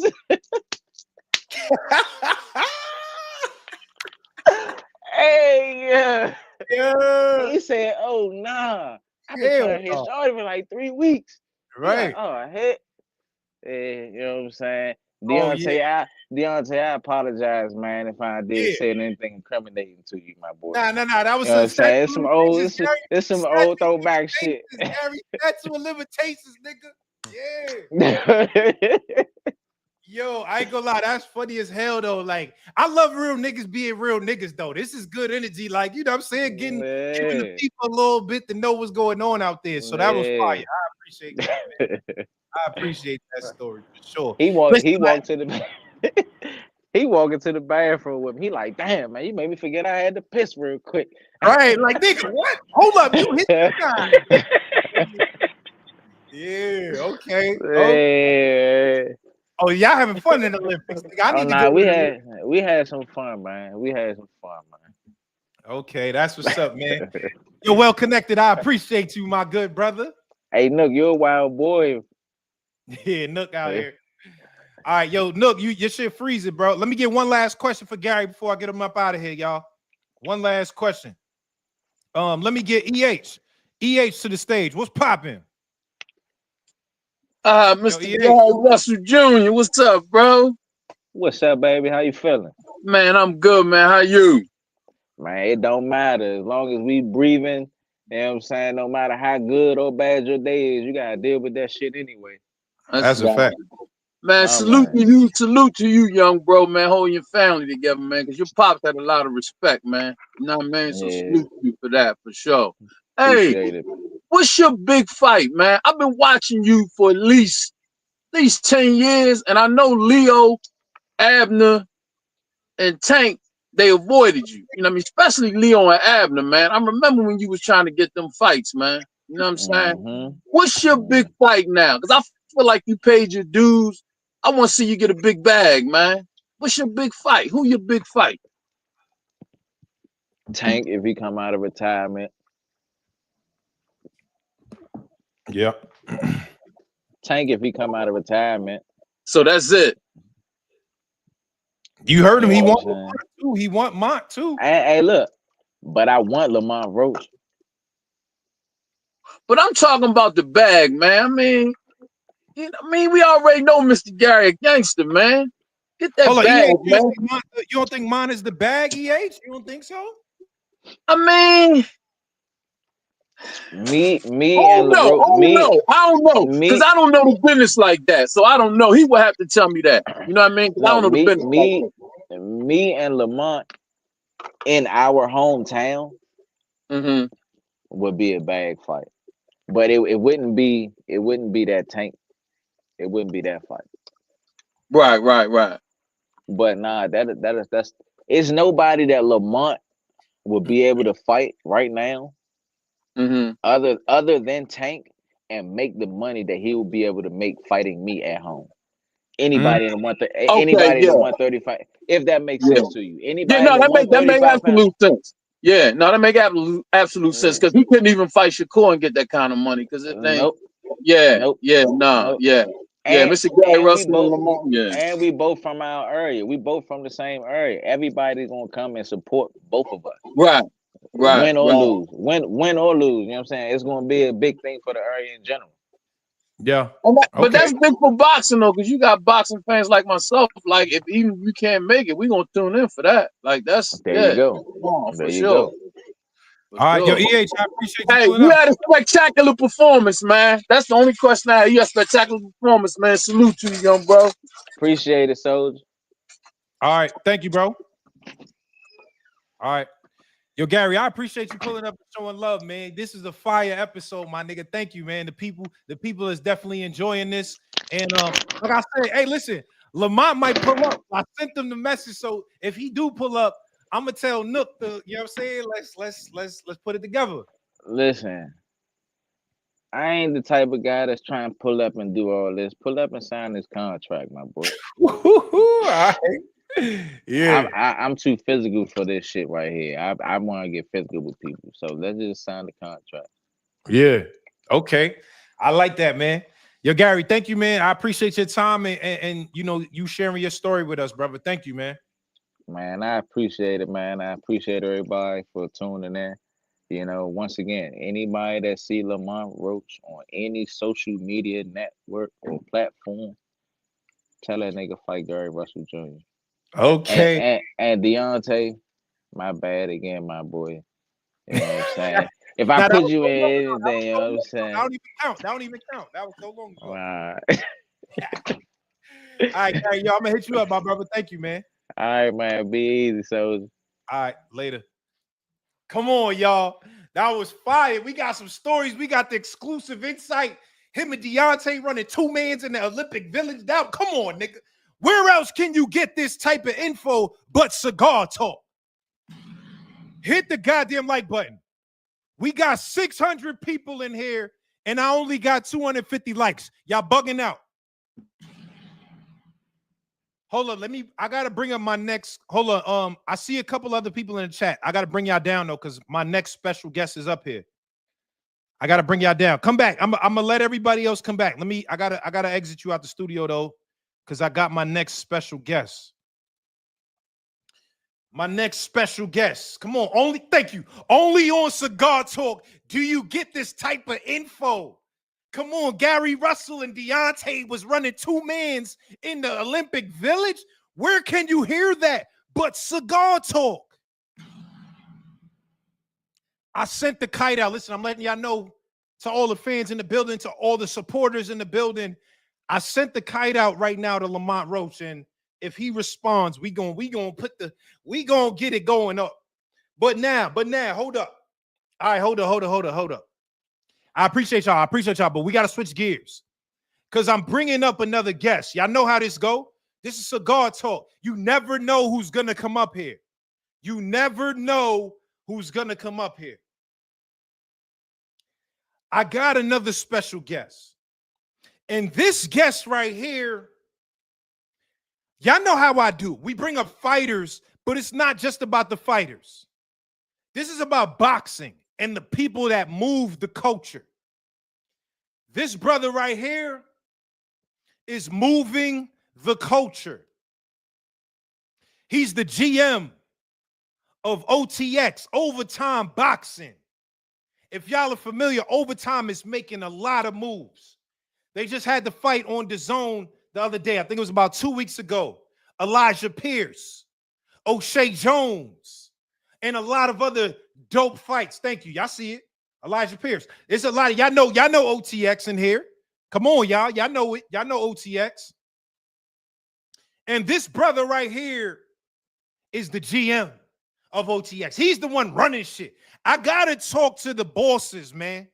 Not only the fighters. I gotta talk to the bosses that are moving this culture, that are making things happen, so we can understand how the business is run, but also so we can understand the platforms that are making this thing go. So without further ado, let me bring on my next special guest. He's the GM of OTX Boxing, Overtime Boxing. My man Brandon Rhodes is in the building. What's good, brother? How you doing? Yo, Brandon, what's up, man? Good to see you, brother. Good to see you. Good to see you. I appreciate that intro, man. Nah, for real, man. Listen, moving the culture over here. I love to see it. I love to see it. So we actually were watching the Overtime fight as a community. I was on live. We were watching the fight. Hopefully, y'all don't copyright me because we was all watching the fight together. You know what I'm saying? Hopefully, we appreciate the love. All the distribution is good distribution. All right. So let me ask you this, because there's a lot going on just in the sport of boxing and Overtime in particular. Can you talk to me about the event that just took place? Like, Elijah Pierce, O'Shea Jones, a lot of the fighters that you're building up. Can you tell me about this last event and, like, I guess what it took to kind of put this thing together? Yeah, man. Look, with OTX, we've been going on a crazy run, right? A crazy pace of growth. We started from scratch 2 years ago with our first show. Now we're at 15 shows. Atlanta's always been our home, and this was OTX 15 in the A, and it was a record-setting show for us. So we sold out our biggest arena at the Tabernacle. We did over 800,000 live viewers for that event.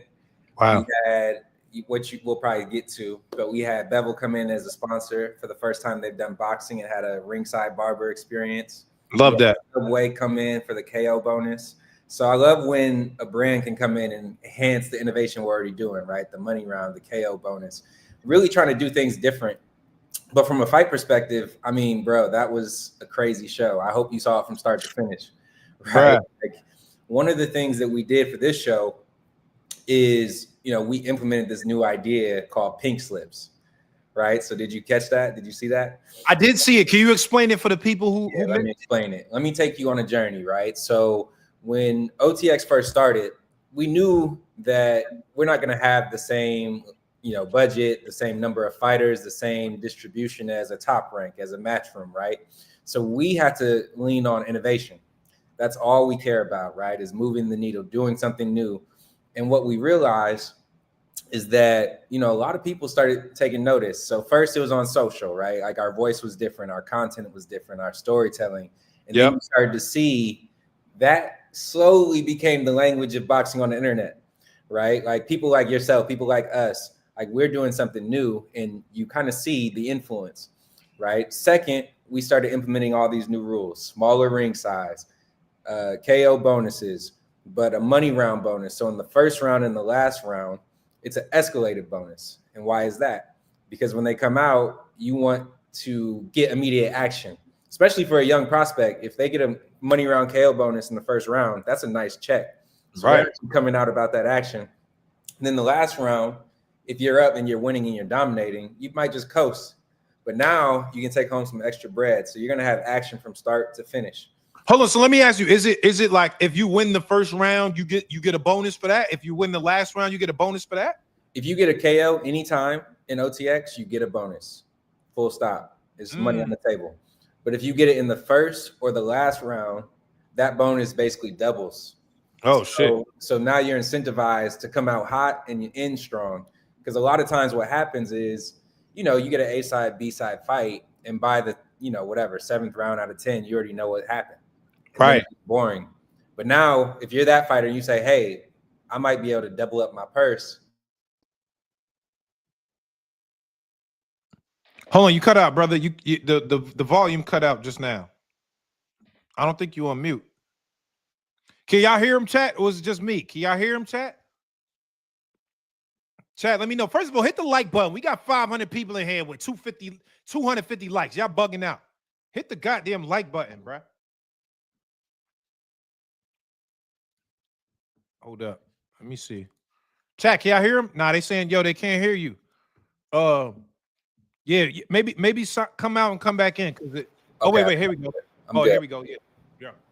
Okay, yeah. So I was just saying we want to incentivize action from the beginning of the fight to the end of the fight. So that's why we created these new rules. And then obviously we have the overtime round. So there's no draws in OTX, which is just I love that.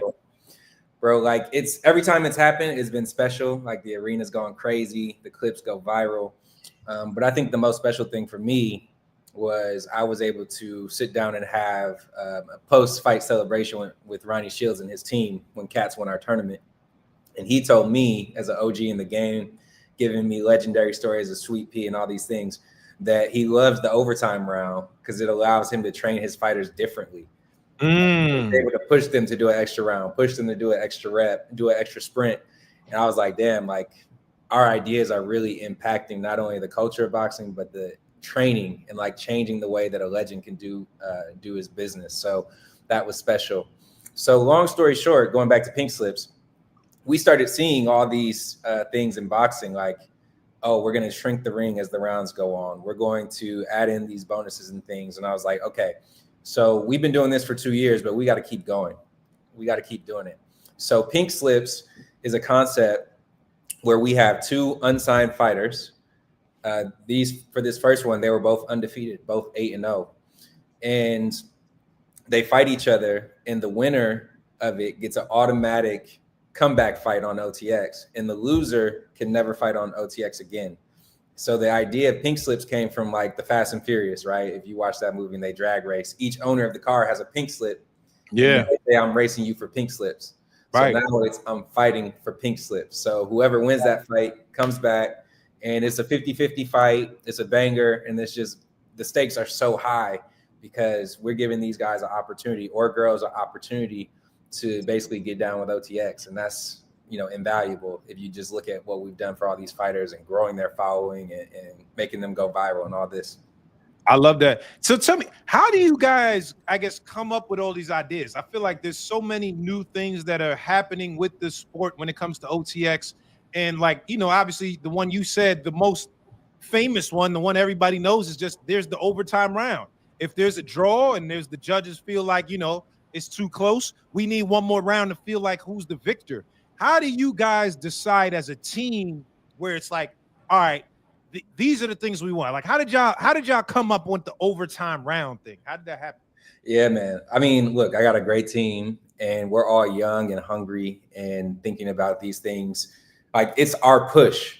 Overtime has always been like that. It's our push to be innovative, to be fast, to change the game. So that's just naturally how we approach everything that we do, right? Like, we never look at it and say, oh, this is how it's been done, or this is how so-and-so is doing it, we should do it that way. Quite the opposite, actually. Like, we might look more at maybe UFC or WWE or fashion or music for inspiration of different things. And part of it too is like, would a Top Rank be able to do this, right? They've been in business for so long. Like, if they did this, fans might revolt. Whereas if we do it, it's a fit with our brand. So we just dissect the sport, bro. Like, myself, Britton as well, my partner in crime, we both boxed. The reason why I started OTX in the first place is because I was boxing amateur. I picked it up in 2020. I did the New York Golden Gloves 2 years in a row.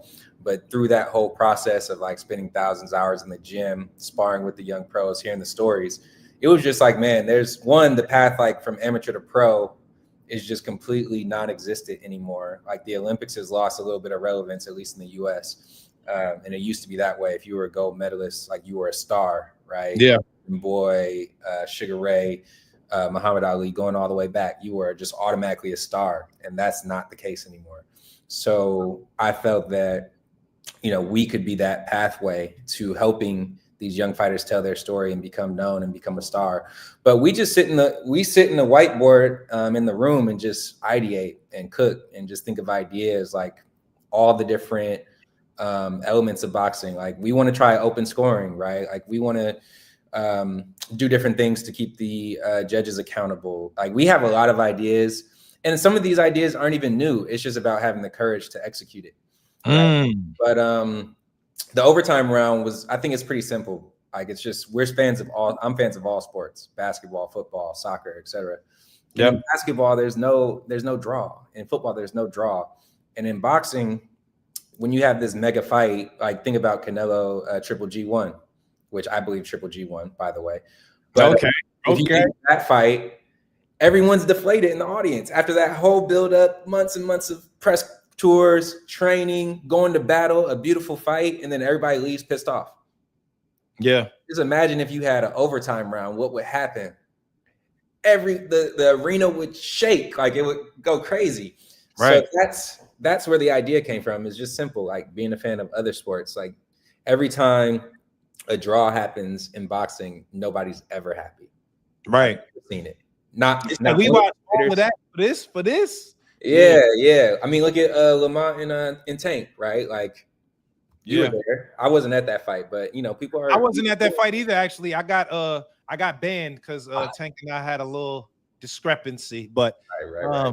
Yeah, hold on. But let me ask you this, because a lot of the fans, of boxing, you know, they want to get into the business of boxing. They try to understand the business. A lot of people don't know shit about boxing. Word to Roger Mayweather. And you're one of the guys that are leading the charge in terms of the business of boxing.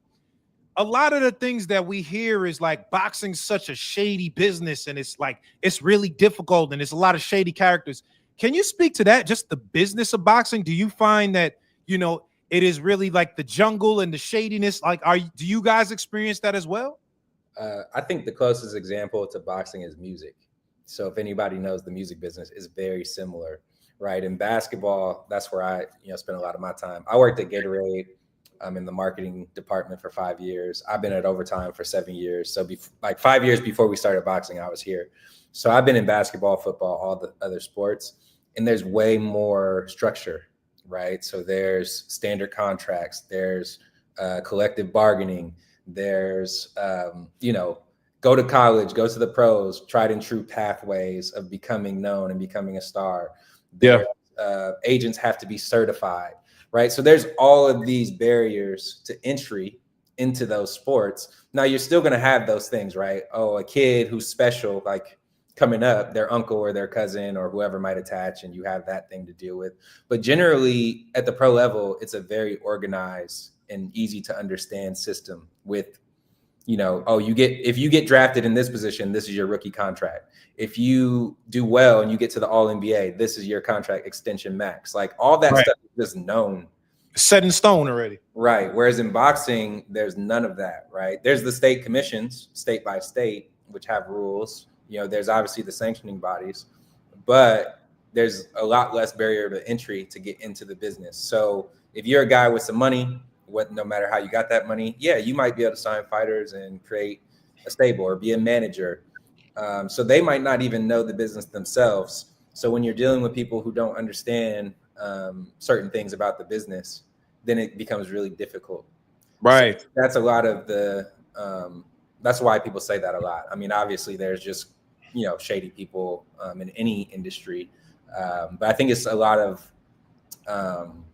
people who haven't had experiences in a professional setting that are in because there's not a barrier. Got you. The chat, the nature of my chat, they make jokes on everyone that comes up. They say that you look like Terrence J. How do you feel about that? I've heard that one before. I'll take it as a compliment.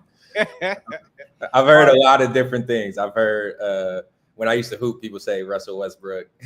Oh, Westbrook. Okay. I don't see that one as much, but yeah, I'm cool with the Terrence J. Terrence J. All right. Well, let me ask you this, because I think one of the most interesting things, with you kind of building your stable, I see right behind you, I believe that's Leanna Cruz. Yeah. You have Elijah Pierce. You have O'Shea Jones. Yeah, how do you, there goes Elijah. Yep. How do you decide who is, fit for OTX, where it's like, all right, we want to sign this guy? How do you decide that as a company? Yeah, it's a complex system, but in the beginning, when we first started, we did 4 shows in 1 month in Atlanta. So all the boxing people, because I'm fresh to boxing at that time, said I was crazy, and I didn't really know that how much went into it. And then I realized, okay, I am crazy to do 4 shows in 1 month. But the reason we did it was because it had to be a tent pole. It had to be something that people could pay attention to. And we got the sponsors to pay attention. We got we got to deal with the zone. We had 4 sold out shows in a row. And by the 4th show, I had to turn my phone off because so many people, celebrities, athletes, politicians were hitting me up. And I was like, I can't even say no. Like, I got to turn my phone off. Right. So that first year was a luxury because we didn't sign any fighter to a multi-fight deal. So we made 50 fights for over 4 weeks. And we could basically test and see like who's really like that. Who does the audience gravitate towards? Who moves tickets? Who has the skill set? So actually, Leanna, everyone in this background behind me. So Leanna, O'Shea, Scoob, and Pierce, the Wolf. I like Kurt Scooby. That's Kurt Scooby? Yeah, Kurt. That's Kurt Scooby. Yeah, we like him. All right. Yeah, and then who's up here? That's Gio Marquez, Dante Lane's over there. So we were able to basically get a visual on everybody, see how they fight, see how they react. And then we signed a select few out of that first run of the 100 fighters that we got to look at. But those were all majority of them were 50-50 fights, like really tough, just good fights. Yeah. So then we selected maybe 8 or so.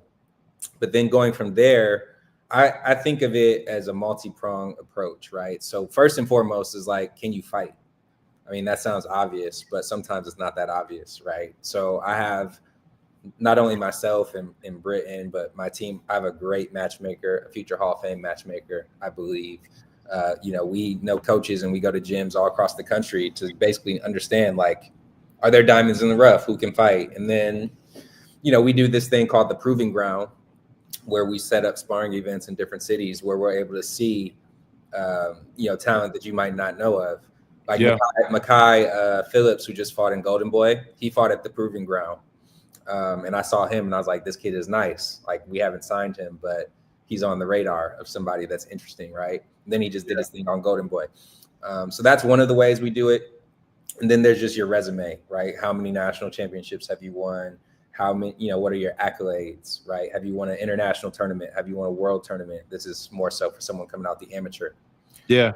And then you add on all the other things. So do you have a community, a social following already that we can amplify? Do you have a good personality, right? Do you understand and lean into the promotion that we want to do? Because not every fighter wants to do that, right? Not every fighter wants to be on camera. Not everyone wants somebody in camp with them filming and doing social clips and doing funny stuff. Yeah. So that's a weed out. And then how professional are you and your team, right? Are you going to show up on time? Are you going to make the weight? Like, these are things that get overlooked. I mean, we've seen it countless times where a show gets blown up because the main event or a fighter doesn't make the weight. So all those things go into the pot, and we stir that up and we cook up and we have a conversation. But we're very selective about the fighters we sign because there's only so many slots on a card, and every fighter, we have to believe, not only can be a world champion but can be a star in the sport. Absolutely. They're asking what the X means in OTX.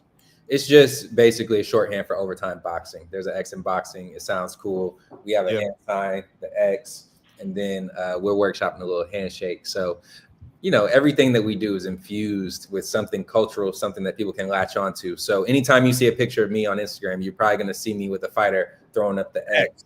Okay. That's very intentional because over time when we started, we did the O. So then we're like, okay, we need our own thing for OTX, the X. So when I pull up to, like, I train at Gleason's down here in Dumbo, but any gym I pull up to in the world, they basically, when I roll in with my overtime shorts, they'll be like, oh, OTX in the building, what's up? So it's just another thing that we like to do. I love that. Come on, y'all stupid. Wakanda forever. Y'all so stupid. No, Wakanda is this. Yeah, is this. I don't know, man. Y'all so my chat is crazy, man. They just joke all. That's all they do. Hey, I appreciate that. Allow me to clarify. Let me ask you this, because this is an important topic that we were all talking about prior to you coming on and Gary coming on as well. The Ali Act. The Muhammad Ali Act is something in boxing that's been put in place to protect, I guess, the fighters from promoters and just shady practices in general. And now what we're seeing in Congress specifically, we're seeing that there may be repeals to the Ali Act. How does that, I guess, affect your business and what you're doing? The Ali Act being repealed. Do you also feel like, is that a good thing or is that a bad thing? From what I understand of it is that they're not going to repeal the whole thing. They're going to make specific amendments for specific types of organizations. So for promoters like myself, like Top Rank, like Matchroom, I think it's going to be standard procedure. Like, right, the promoter and the manager should be separate, which is a very good thing, right? Just incentives wise, the manager is able to negotiate for the fighter. We're able to negotiate on our behalf. It's a good symbiotic relationship. There's going to be tension sometimes, but that's healthy, right? Yep. Fighter wants this pay. We think this is the right pay. We figure out the right pay, with each other. And that's how it should be. Again, more so like akin to basketball. You have an agent and you have a team that has a budget and you work out the right salary. And if you don't have the right salary, you can go somewhere else. So I think that's a healthy structure. Now, from what I understand of this, what TKO is pushing is to create a separate, what they're calling a UBO, Unified Boxing Organization. So that allows you to have your own belt. That allows you not to be governed by the current sanctioning bodies, right? So I think that TKO getting into boxing, first of all, is a good thing. I think when smart people are getting into a space and investing in it, and creating more content, more opportunities for fighters, that's ultimately positive, and that shows that we're on the right path, right? So I think that's good, but I think it's a completely different structure and model, and is going to be more like the UFC, and less like standard boxing promotion. So I'm not going to say it's good or bad, but I'm going to say for us, it's not going to change the way that we do business. We're still going to work with managers. We're still going to work with the sanctioning bodies. You know, this is, I mean, it's the most obvious thing I could say, but people want that green strap. You know what I mean? Like Muhammad Ali had it, Sugar Ray had it, Floyd had it. People want the WBA, WBO, IBF belt. O'Shea has the IBF world title. Tiara has the WBC world title. So, you know, obviously there is confusion for a fan of having 4 bodies, you know, who's going to fight who, who's the champion, who's the interim. There's confusion, but ultimately that's where we want the fighters to be, is have an opportunity to fulfill their lifelong dream of being world champions. Do you feel like there's ever a place in a position where OTX would have their own belts, given, you know, these changes being made to the Ali Act? We did a partnership with the WBC in our first year to make an OTX WBC belt, which was fire, and our fighters love it. But it was more like a trophy than like a sanctioned title. You know what I'm saying? And then we did the tournament last year at 154 pounds. So we had, you know, implications with the WBC in that tournament. But I don't think we're going to go the route of like TKO and try to have a closed ecosystem, because I want, you know, I just watched JoJo and Regis last night at 140. Like I want my guy Breon Gorham to fight one of those guys, right? So if I have my own closed ecosystem, then it doesn't really make a lot of sense. And I don't have the budget or the money to go sign 300 fighters like TKO probably does and just create a closed thing. And what I think they're going to do, look, it's going to be fan friendly because they're going to be all tough fights. Yeah. I think if you're a fighter like Julius Barlow, who we just signed, who was a world level amateur. Oh, y'all signed Barlow? Y'all signed him? Yeah, man, we signed Barlow with Top Rank. With Top Rank, it was. He remind me like a young Teofimo a little bit. He's got some Teofimo in him. I sparred him too, bro. He's got some Teo. He's got some. I said Willie Pep. So I might be tripping, but I feel like his speed, his footwork, his movement is just so crazy. But a kid like that, who's a special talent coming out the amateurs, who probably should have been an Olympic gold medalist, which is a different conversation. But a kid like that, like, what's the incentive to go to, you know, a TKO type of route? Because now you're 0-0, and then you're just thrown into the fire into all these 50-50 fights. And your career could be over, you know, 3-4 fights down the line. Like it's just a different model. Like you still have to, even though our product is action-packed, good fights, you still got to develop fighters to get them to that point where they are ready for that. So I believe in competitive matchmaking. I mean, if you watch Julius's pro debut at the Garden on Top Rank, he had a really tough opponent, actually, like a 2-0 guy who probably, if he was moved by a promoter, could get moved. Like he could probably be like a 15-0 type of kid. Yeah. So we believe in competitive matchmaking, but I'm not going to just throw him into a 50-50 fight on his pro debut. It makes no sense. Like let him develop, let him get some experiences, see different looks. And then, we're going to move him quick, and he's going to be ready to challenge for a world title, you know, earlier than most. Now, can you explain to us, you know, what do you feel like it takes to become a promoter? Because we got guys in here. We have all type of people in here. We got fans. We got boxers. We got people of a business mind and business ilk that are maybe like, you know what? I want to become a promoter. How do I do that? What do you think the steps are? What does it take for somebody in here if they wanted to become a promoter? Yeah, I was on the lucky end, so to say, because I was already at Overtime, a company that is known, has a brand that's recognized, that has funding. So I was able to, you know, get Overtime on board to start a boxing promotion. And at the time, you know, I was a boxing fan and a participant, but I didn't know the business. So I've been learning the business through mentorship, through on-the-job training, through hiring a good team. But if you're starting a promotion from scratch, I mean, first of all, you have to have some money, right? Because to become a licensed promoter, you have to, you know, work with the state and get licensed. You have to put up bond money, which can be like 10 grand. But outside the money aspect, there's not a high barrier to entry.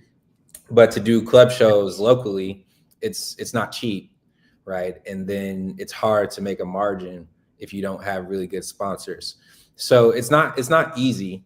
But if you have a vision and if you have an eye for talent, you can do it. And a lot of promoters these days, what they do is they're just very good at spotting kind of that diamond in the rough talent early, attaching to them, spending a little bit of money to develop them, but then partnering with a larger promoter, right? So we have some fighters that are partnered. And then, like I just mentioned about Top Rank, like we were able to sign a fighter with Top Rank from scratch, which has never been done before. So that's been a benefit to us, is good relationships. When I came into this business, I didn't say, hey, I'm about to take out everyone, like I'm coming for your neck. That was never the plan. It was, we're going to be additive to boxing. We're going to bring a new fan base to boxing, and we're going to work with everybody so that boxing is going to be better. So that's been our thought process, and that's helped us because people have been very collaborative with us. Yeah, I love that. Can you tell me about the girl behind you, Leanna Cruz? I feel like she's got a lot of potential. I've watched some of her fights before. Very tough individual. She liked to get in there and fight. That girl a fighter, but also, if we're being honest, she's an attractive woman too, right? Like she can, you know, if you see her social media, she's like, you know, when she dress up, she's dressing up, but she's also a fighter. Can you talk about her and her potential? Leanna's a superstar. She's already a star, but everyone doesn't know it yet. So her last fight was probably the craziest performance I've ever seen in my life, up close and personal, because what you have to realize about her is she's really a hooper first. And then she started boxing not that long ago, like comparative to most people, they start when they're a little kid. So she was just an amazing athlete, and she just learned so fast. And she's one of our most skilled fighters at this point. She can switch hits. She can really do it all. So when I saw this fight, you know, it's basically she set up for a world title afterwards. You know, we had her against a really tough Mexican opponent who was a come forward type of opponent. So what I expected Leanna to do is use her beautiful boxing skills and her footwork and move around the ring. But in the first round, bro, I'm sitting ringside and she like falls over. And I'm like, what happened? Like, did her foot get stepped on? Did she trip? Like, and I saw like a little grimace. I thought maybe she sprained her ankle. I was like, damn, like this is not good. It comes out the second round and she's just standing there in the pocket, catching and shooting and banging with this girl. And I'm like, what is she doing? Does this for 10 rounds straight, bro, against literally the style of that fighter, straight Mexican style, banging and doing really good. But it just going to war. And Leanna wins, a beautiful performance, you know, amazing viewership on that fight for us. That was our record at the time. We just broke our record. But then I go in the ring and she's like, bro, I heard a pop in my knee. And she actually just got surgery. She posted on social, but she tore her ACL in the first round. Oh shit.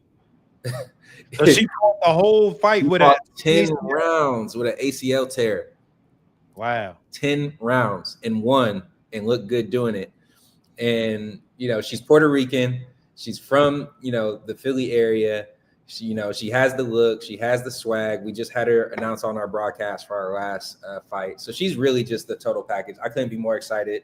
You know, we're wishing her a speedy recovery. But when she comes back, she's going to be ready to get that strap. And then I see her as unifying the division, being undisputed, and just being a star and ambassador of the sport. And she's Puerto Rican, correct? Correct. So, okay. You got to bring her to New York, bring her to Puerto Rico. Oh, yeah. Sure. So tell me this, what do you think it takes to be a star today, right? Like, how do you build a boxing star? Que lo que. What does it take to build a boxing star? I mean, I would like to think that, you know, we have the tools to do that, right? Like we are what modern boxing promotion looks like. I think traditionally you would just go to Vegas, you know, because you can get a site fee, or go to a casino because you get a site fee. So for us, it's really about bringing boxing back somewhat, I wouldn't say to the hood, but to the hometown, right? So what we try to do is go to markets where we can be the biggest show in town. So Atlanta, we're the biggest show in town. Houston, we're the most consistent biggest show in town. San Diego, we're already one of the biggest shows in town.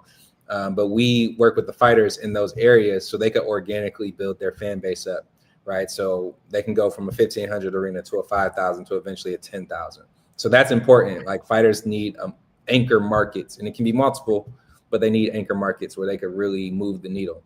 Then 2 is for us, social media, obviously PR, things like this, but really social media is our superpower.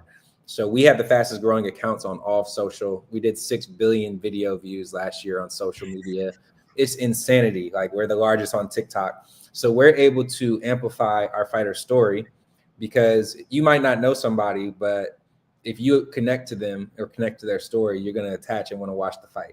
Yeah. And you know, there's different fighters have different personalities, so you got to tap in. So Elijah Pierce, you know, he's brash, he's cocky, he'll talk shit, he'll pull up on you. You know, he had some good work with Tank. So he has a lot of different, we know that story. Everybody knows that story now. So him, and then he's been in camp with Frank Martin and Kid Austin. So like he has a lot of elements, and you just take his personality and amplify his personality, right? Whereas Scooby, you know, he played football. He's a special athlete. He's explosive. He's going to try to knock your head off. And he's a little maniacal. So you'll see him like posting the Joker or things like that. So we lean into that. And with O'Shea, you know, she's going to come out with the best ring walk. She's going to dance in the ring. She's going to look swaggy, right? She's dating Khalil Cove. So we just tap into the personality of all the fighters and amplify it and make it known. And of course, you got to be impressive in the fight, right? So I think the thing, if I'm looking at the Wolf behind me, he's always going to be exciting. Like fans know that, right? Like sometimes he might come. Last fight he came out. He got dropped. He got dropped in the first round. Gave me a heart attack. But the man got up, fought his ass off, and got a highlight K of the year type of knockout, right? Yeah. So Elijah's always going to be exciting. All of our fighters are exciting. And I'll give you one other example. Andreas Katsarakis. He's Greek. We think he can be one of the few like Greek world champions in history. But he went through the OTX tournament, which was a gauntlet, and ended up beating Brandon Adams in the final.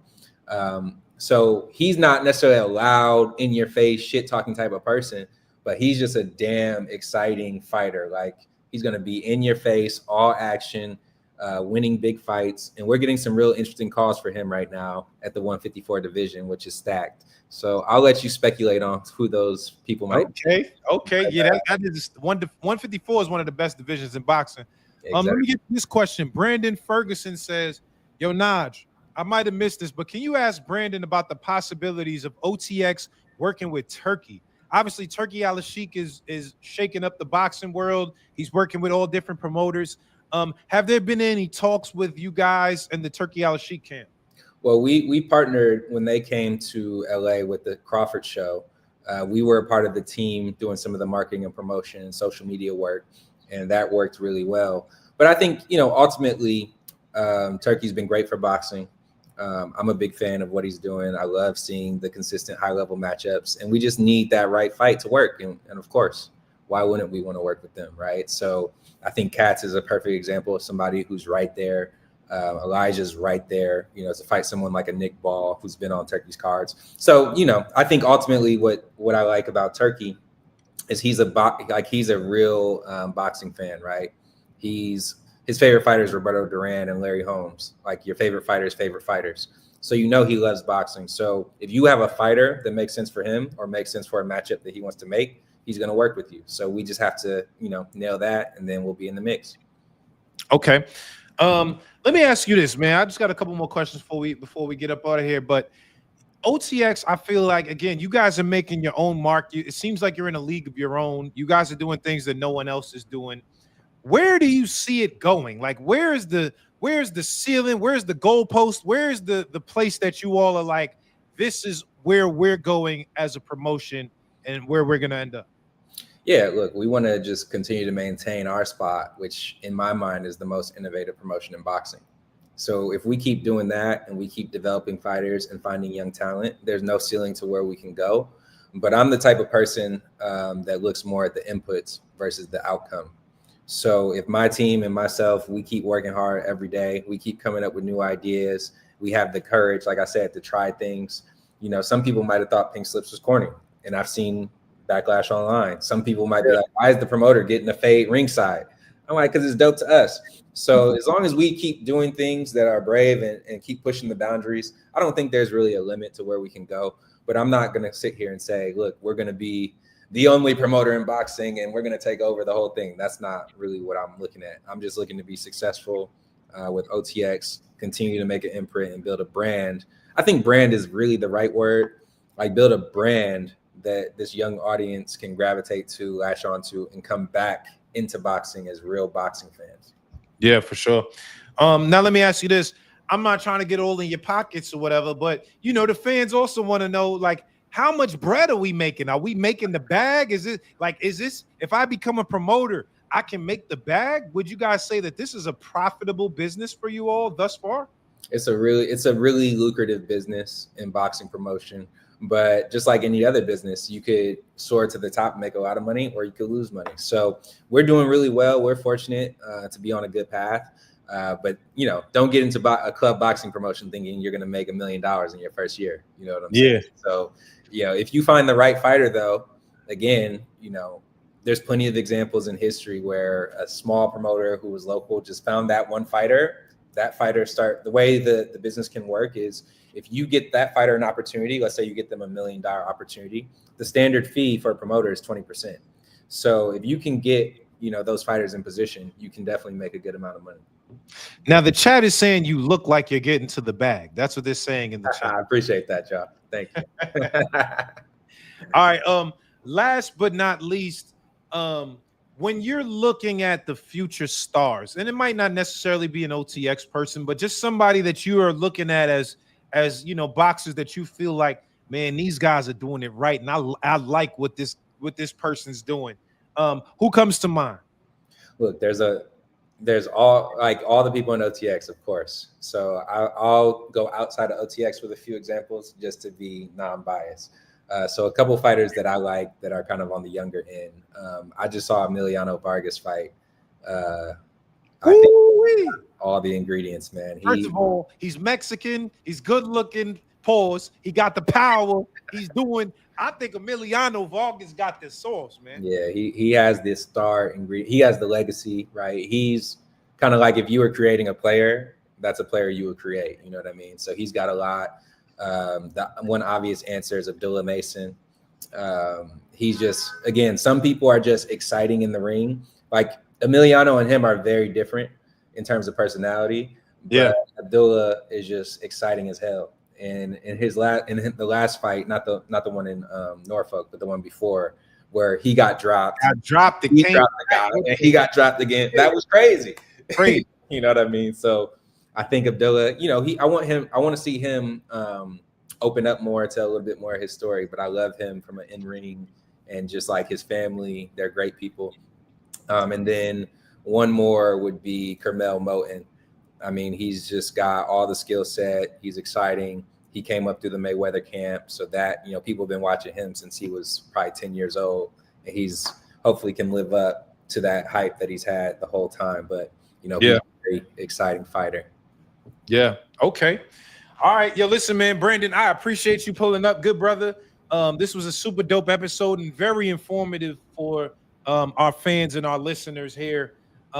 Lastly, I guess just OTX. What do you want people to think about it in the view? Like, what do y'all as a company, just how do y'all want people to see OTX? Well, I just want y'all to watch. So follow us at Overtime Boxing on all platforms. Tune into our shows, buy a ticket, pull up, see the experience. But bro, like, I think when you build a brand, people are ultimately going to determine what that brand is. So all you can do is put out your best foot forward. And some of the things that I've heard is this is the best fight experience that I've ever had live. right? People who have been to 1 million boxing events, people who have been to UFC, WWE, all the things say this is a special in-venue experience. We do things different. So that's one. Two, we innovate on the rules and change the game while still having respect for the sport. And I think that's important because we love boxing ourselves. And three, bringing a new audience into the sport, audience that was maybe strictly UFC or just kind of didn't pay attention. So I would say those three things. And when I put all those things in a pot, I think of the most innovative promotion in boxing. Okay. Well, listen, man, we're definitely looking forward to continue to watch and support. Like I said, we watched as a community the last fight, and a lot of people enjoyed that, man. And especially, what was the other guy from Philly that Bozy was training? I forgot his name. Haven Brady. Oh, Brady, that fight right there. That was a great fight. Brady versus the other dude. I forgot his name. The Michael Harris. Great fight right there. Yeah, let me just say something about that real quick because I can't leave without talking about that fight. Haven put on a 10-round masterclass, and he's a great fighter, technically sound. He's been in the gym with Bozy for years now, sparring with Andy, sparring with Boots, sparring with Cool Boy. And this was a fight where it was two Atlanta-based fighters. Haven's from Albany, Georgia, who were talking a lot of shit going into that fight. Michael, he had Trinidad James walk him out. He's been in Creed. He the dude, he's a power puncher. Like if you look at his sparring clips, he's knocking people out in the gym. So we were like, man, Haven's our guy, and this is going to be a tough fight, like different styles. And Haven just put on a 10-round belt to ass masterclass. Absolutely. He was over there looking at us, me and Britton, during the fight, being like, "It's fun time. You see what I'm doing?" He was going crazy. He was doing the boots. He did the Matrix slow motion.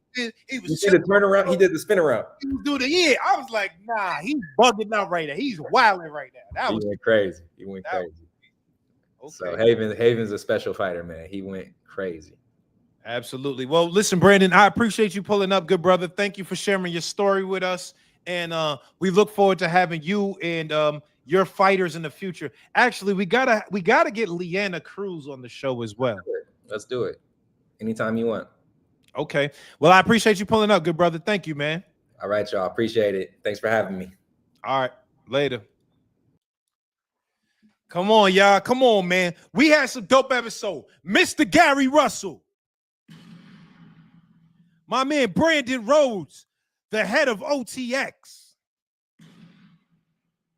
Come on, man. We're bringing the best interviews in boxing. All right. Now, last but not least, thank you, bro. I'm feeding the culture, man. Jigga, what's popping? I'm trying to figure. Nah, Devin, you about to make me block you, nigga. My bomb sound like an air freshener. Devin, you're about to get timed out, nigga. Relax. Don't talk about my bomb. I'm sensitive about my shit. All right. Now, before we go today, I just want to bring up a few more people to talk to me. Let's talk about, if you liked any of the interviews, talk about that. Let's talk about Regis Procre and Jojo Diaz. It's CDL time, in my opinion. But if you have anything to say about those guys, pull up to the panel. If you have anything to say about Oscar Duarte and Kenny Sims, please pull up to the panel. I think this was a great episode today. We had a lot to say today. You know what I'm saying? Gary Russell was talking that talk. I sent Lamont a DM. He didn't respond though, but let me see. Hold on. Let me check my DMs. Let me see if this nigga responded. Nah, he ain't respond. But I sent my DM and I said, nigga, Gary here talking spicy. Come up here and let's hear y'all both out. I want to hear both of y'all. So he didn't get up here, but I would like to see that fight. So last but not least, before I get up out of here, man. Oh yeah, CDL Mannix. Yeah, Mannix got to get his CDL from scoring. I appreciate Mannix as a commentator, but as a scorecard, CDL.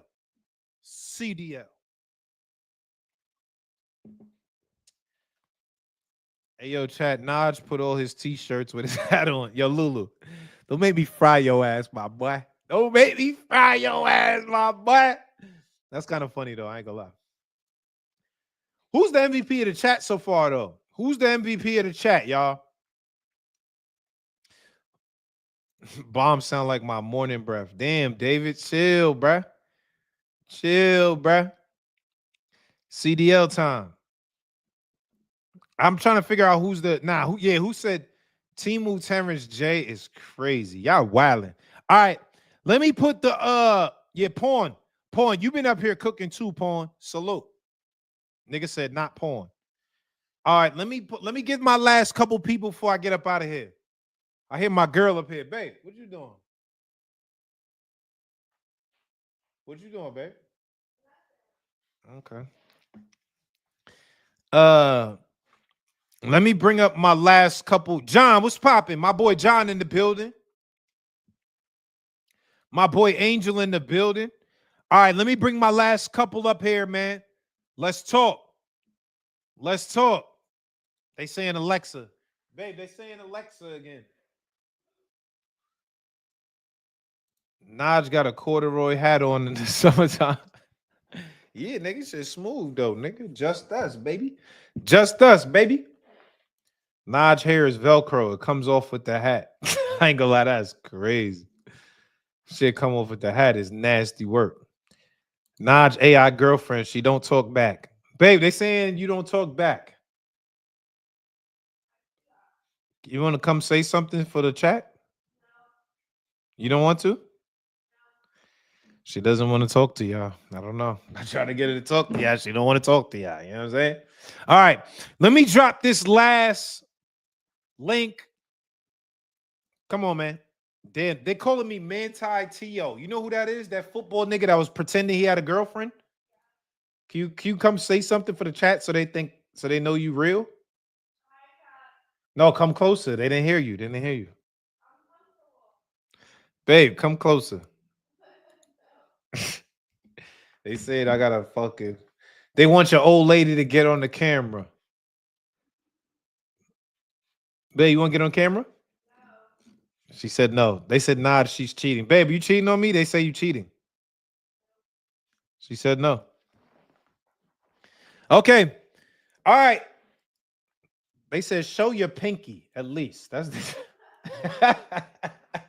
they said show your pinky. I ain't gonna lie. Yeah, Manti T.O. is nasty work. They said Alexa, come closer. Don't prove nothing to these suckers. Thank you, David. Babe, can you come say something for the chat, boo? Nah, they can't hear you. You got to come to the door. Nah, you laying down? Yeah, she said, nah, she ain't coming to the door. I ain't gonna lie. I try to get her. Naj got that paper and he connected. She ain't crazy. Come on. You listen, nigga. You know, nigga lit, boy. Don't fuck around. Nigga lit, boy. I ain't regular. I don't be talking about money on public, but yeah, me. A nigga ain't, you know what I mean? Yeah, man. Don't get it fucked up. Nigga doing all right out here. You know what I'm saying? Nigga doing all right out here. And that ain't boxing money. Be clear. That ain't boxing money. A nigga been doing all right out here. Be clear. Nah, she ain't listening to you. She don't respect you, but another man she respects. Stay woke. Babe, they say you don't respect me. They said because you ain't coming to the door, you don't respect me. You respect another man. That's what they said. All right. Let me drop the link in the chat one more time. Let me hear a couple of opinions before we go. And let's talk. Regis Jojo Diaz, Kenny Sims Jr. versus Oscar Duarte. Link is now in the chat. The link is now. The internet says you're worth 35,000. I'm sorry, my brother. I'm worth a lot more than that. You might want to times it by at least 5. At least. I'm out here. I'm doing all right out here. You know what I'm saying? So, you know what I mean? I'm worth more than 35K in my account. But let me get to the callers. Babe, they said I'm drinking alone. They don't believe that you're real. Yeah, she don't be drink. She ain't drink. She's on a fast right now. So all right, 175. Oh no, I'm not more than that, brother. My account is all right. All right. Let's get to my callers. I want to talk.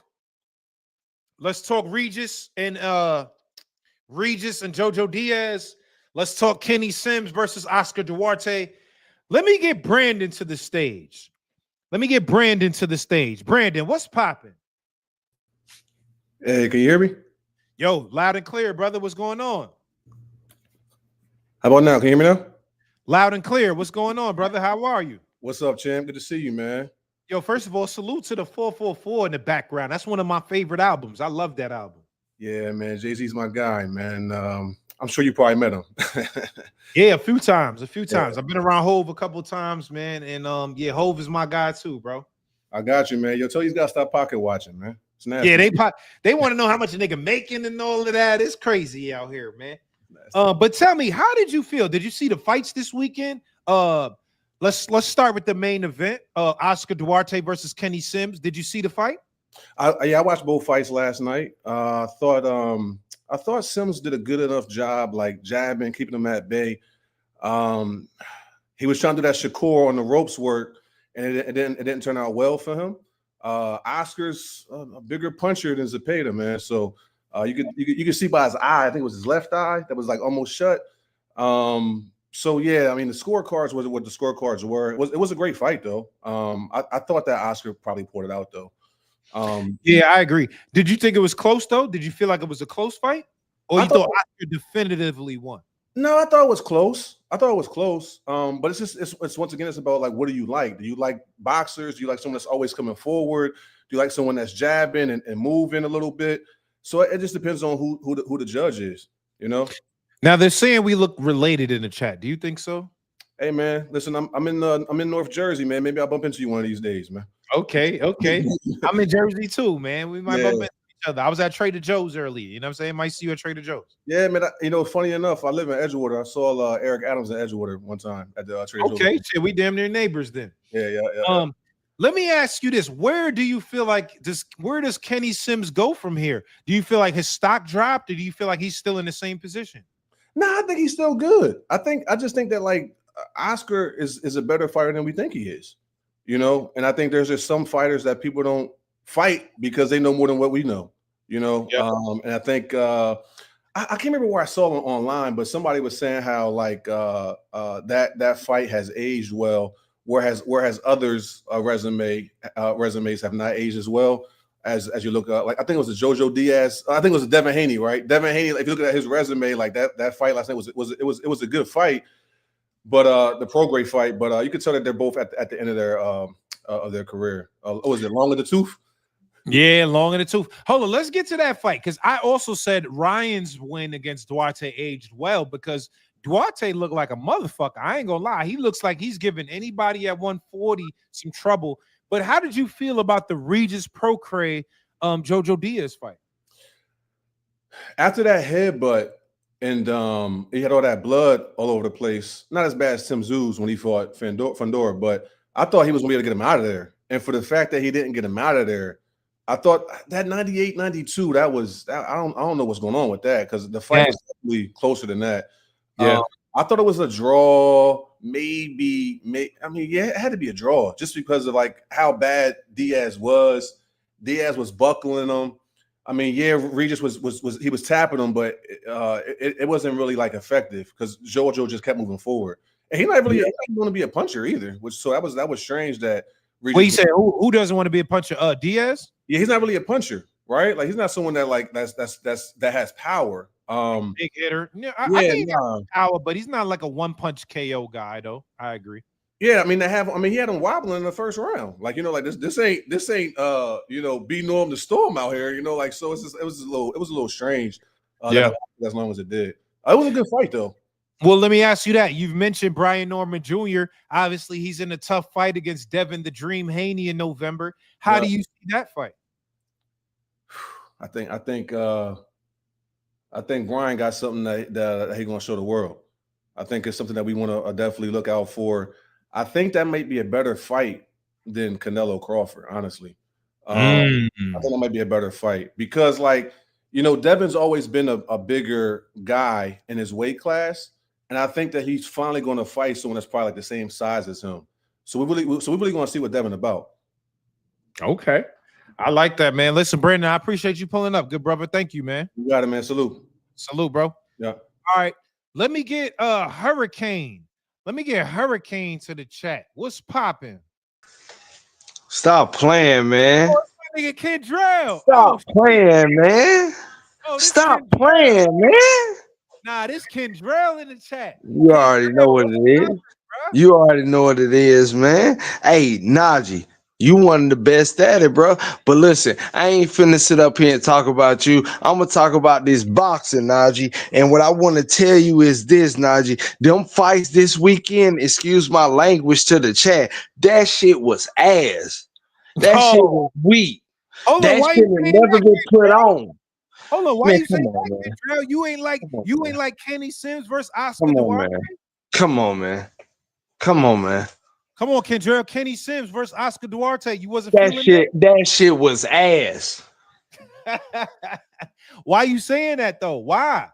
Because again, them guys both, even Oscar Duarte that has been on the big stage versus Ryan Garcia, still need to develop. Kenny Sims still needs to develop. And people don't understand when I say it takes time in the sport of boxing. It's a brutal sport. So yes, you're going to take wear and tear throughout your whole career, but everybody is not elite. And it's starting to show when we used to have them arguments. Shout out to my brother. He know who he is. I'm not saying his name on your channel.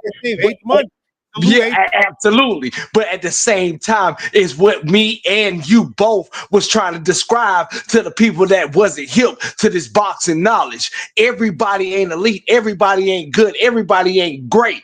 It's you still need to develop. I wanted Kenny Sims still to develop. It ain't time for this type them lights. Val called Shakur Stevenson Bright Light Stevenson for a reason. That bright lights is for a reason, and we understand that. Now, I don't. Man, come on, man! Don't make me get started. I turned to nah. Come on. Let me ask you this, Kendrell. You wasn't impressed by Kenny Sims. You ain't feel like Kenny Sims showed a lot in that fight, though, even though he's old. Nah, he's not ready, bro. And again, as much as he showed, as much as I appreciate him being able to show his talent, I got a lot of things I would be ready to work with him on, let alone his coaches should be understanding that. And again, I'm not mad at myself, but I take guilt as much as I hate the situation on forcing David Morrell into that David Benavidez situation. Oh, I remember that. Come on, y'all niggas. And that's why I say, Najee, I'm gonna give it to you straight. I'm gonna give it to you real. You know, I know this shit. I'm gonna give it to you real, bro. And I know that I should not have ever forced the boxer into anything that I don't feel like they're ready for, and I don't feel like certain fighters are ready for those certain lights. It's the reason why OG Val called bright lights what he calls them, because it's not for everybody, and it takes time. I'm not saying you can't get there. That's why I say I know I'm not a hater. I'm not saying you can't. It takes time to get there. He told him on that show. He told Conor McGregor Conor Ben on that show, not McGregor. Shout out to Conor Ben and McGregor. But he told him, he said, "How long you been boxing?" Since I was 7. That means a lot when you have been boxing from the time you've been able to walk 5, 6. Yeah, he said it ain't gonna be enough because it ain't gonna be enough. It's a difference.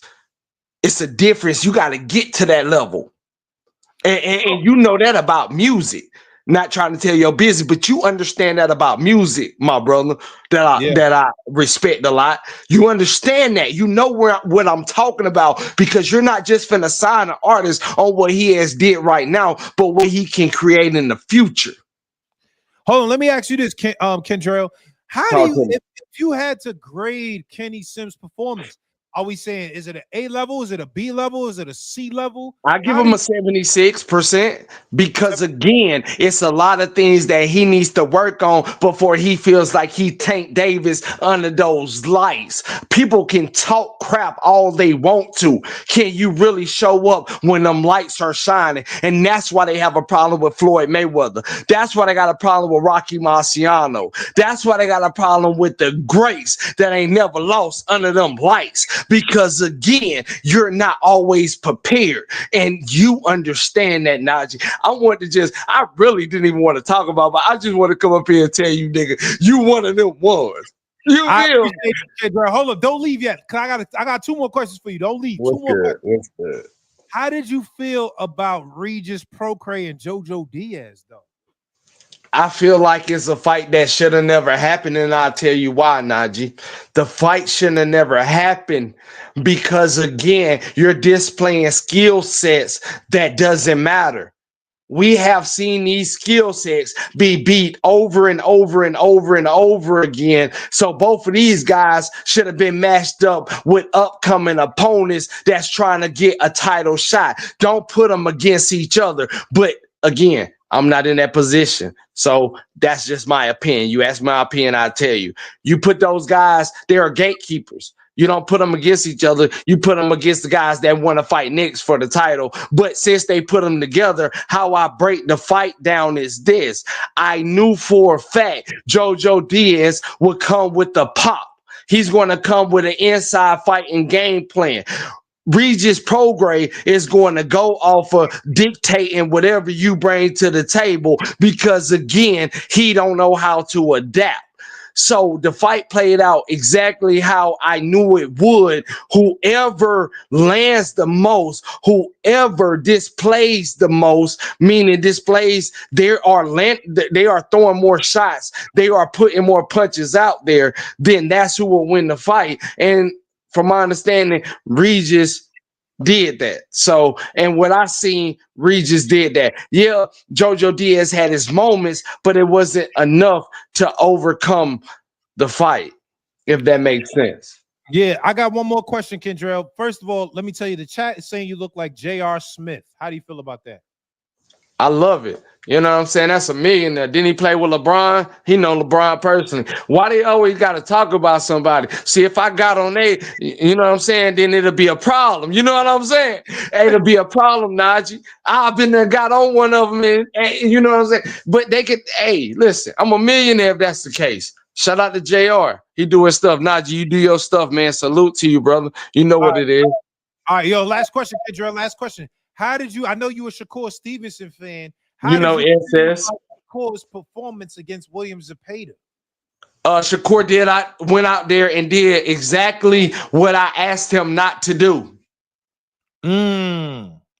He went out there and did exactly what I asked him not to do. I asked Shakur Stevenson to go out there and box, use his jab, be behind the jab and create. He went out there and fought another man fight. Yes, he beat him at his fight, but he didn't, because again, as Terrence Crawford told you and told the reporters after he fought Edward De Los Santos that Shakur Stevenson won the fight, no matter if you feel like he ran or not. I had a homeboy. I ain't gonna say his name, but he a homeboy. You know what I'm saying? And he told me straight up, he was like, man, Shakur Stevenson better not be out there running. Shakur Stevenson better not be out there running. And I told him straight up, even if he runs, you know what I'm saying? As long as he wins, that's all that matters. So Shakur Stevenson went out there and did everything I asked him not to do and still won at another man game. How great is Shakur Stevenson? I'm going to leave it at that, Najee. Now, how great is my fighter, Najee? SS with the owl on this chest. You know, man, I ain't even going to do it. Shout out to him, man. Shout out to that young man. You know what it is. Yeah, I appreciate you pulling up, bro. Thank you. You already know. Love, bro. Keep doing your stuff. All right. Nah, my nigga Kendrell turned up, son. I ain't gonna lie. My son Kendrell out here turned up, boy. My son Kendrell out here, man. Sunday service. Sunday service. That's a fact. All right, let me get to a couple more before we get up out of here, because I gotta pee, nigga. I've been drinking down Julio for the last couple of hours. I gotta pee, nigga. So I'm gonna get to last couple people in here before we get to it. Let me get my boy Trap, my son Trap, Leany in the building. Queen's finest, my nigga Trap in the building. What's up, Trap? Yo, I can't hear you, nigga. Hold up. Wait, say something again? Oh, I hear you now.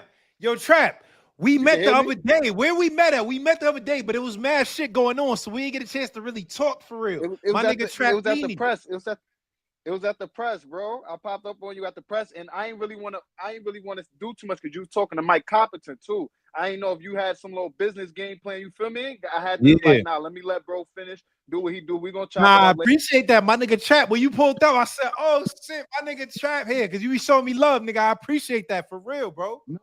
Nah, gangster. But I'm gonna tell you this though, Naj. You getting old, bro. You getting old. I'm getting old. I'm getting old. Yeah, because we spoke about this 2 lives ago. You getting old. You forgot about the $20 that you sending out to the #1 commenter. You getting old. It's all right. It's not old. It's just the schmoolio, nigga. I'm just on the schmoolio. You know what I mean? You know what I mean? You can see it. I went Yo, out. Trap, why your shit, nigga? Your shit is your shit kind of low, nigga. Is it low for y'all or do y'all hear him? I feel like shit kind of low or something. Let me know. Let me know if I'm low right now. You're talking to Coppinger. Yeah. Mike Coppinger, my boy, bro. Mike Coppinger, my boy. I was definitely chopping it up with Coppinger. Hold on, say something, Trap. Let me make sure I can hear you. I'm low right now. You can hear me? Nah, they saying you low, bro. It's kind of like muffled or some shit. Let me jump back out and I'm gonna come back. All right, yeah, come back. All right, let me get B. That's Leon in the meantime. Yo, Trap, I'm gonna get you back up. B. I keep saying that's Leon. I don't think that's the way he said. He told me to say it another way. B. That's Lee 1. I don't know. Let me ask him. My nigga, it's my nigga for the UK though. What's popping, Notch? Be the sly one. Like, Be the sly. Bro, that other guy's right, man. Maybe you're getting old, you know. Yeah, maybe, nigga. Be the sly one. I'm 36, nigga. You know what I mean? Give me a break, nigga. Be the sly one. My bad. All right.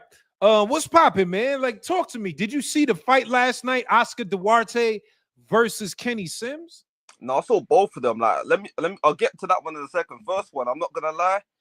Prograde is very lucky that he was not fighting Duarte that I got cancelled. He would have got smoked. Bruh. To retire. He would have put him in a nursing home, nigga. Duarte would have put Regis in a nursing home. Stretcher. That stretcher would have come out. You know, because they always talk about he's never been knocked out. The stretcher would have come out. Them lot waving the towels, ambulance. It would have been a horrible scene, you know. He needs to retire because I was hearing them talk about, these other young cats, I'm not interested. He's done. He's cooked. Like, the only thing I can see is maybe stick around for a paycheck. But in my opinion, you can't really put a price on your brain health. So he just needs to just call it a day, be happy as 2-time champion. Maybe. So do you think he should retire? Do you think he should retire? He's been getting beat up by pillow-fisted fighter Jojo Diaz, Devin Haney, Jack Carroll. I think there was someone else who he fought before Haney there was an unofficial drop. Like his punch resistance is done. It's finished. Yeah, I agree. Like for him, and even then, don't get twisted though. The fight, the Jojo Diaz prograde, it was entertaining fight, back and forth. Obviously, Jojo Diaz didn't really have that sort of killer instinct or sort of technique to really sort of obviously drop Regis and maybe stop him. But yeah, like he's done or something. And even Jojo Diaz, he probably I was gonna ask you, what about Jojo? You think Jojo's done too? Yeah, no, he's done as well, man. Now, what's it? Is it 5, 6 fight losing streak? Is something mad, you know? God damn, is it? Hold up. Let me go in. I don't use BoxRec no more. I use Tapology. Let me go on Tapology real quick. I'll be surprised. Jojo Diaz. Hold on, let me see. Jojo Diaz. Oh God. Oh my God. You what I mean? Lost against Regis. He won against Valencia. Lost against Montoya. Lost against Gerardo. Lost against he's 1-5 in the last. He's 1-5. That's crazy. That's what I'm saying. That's what and 2-8. God damn, 2-8 in his last 8, bruh.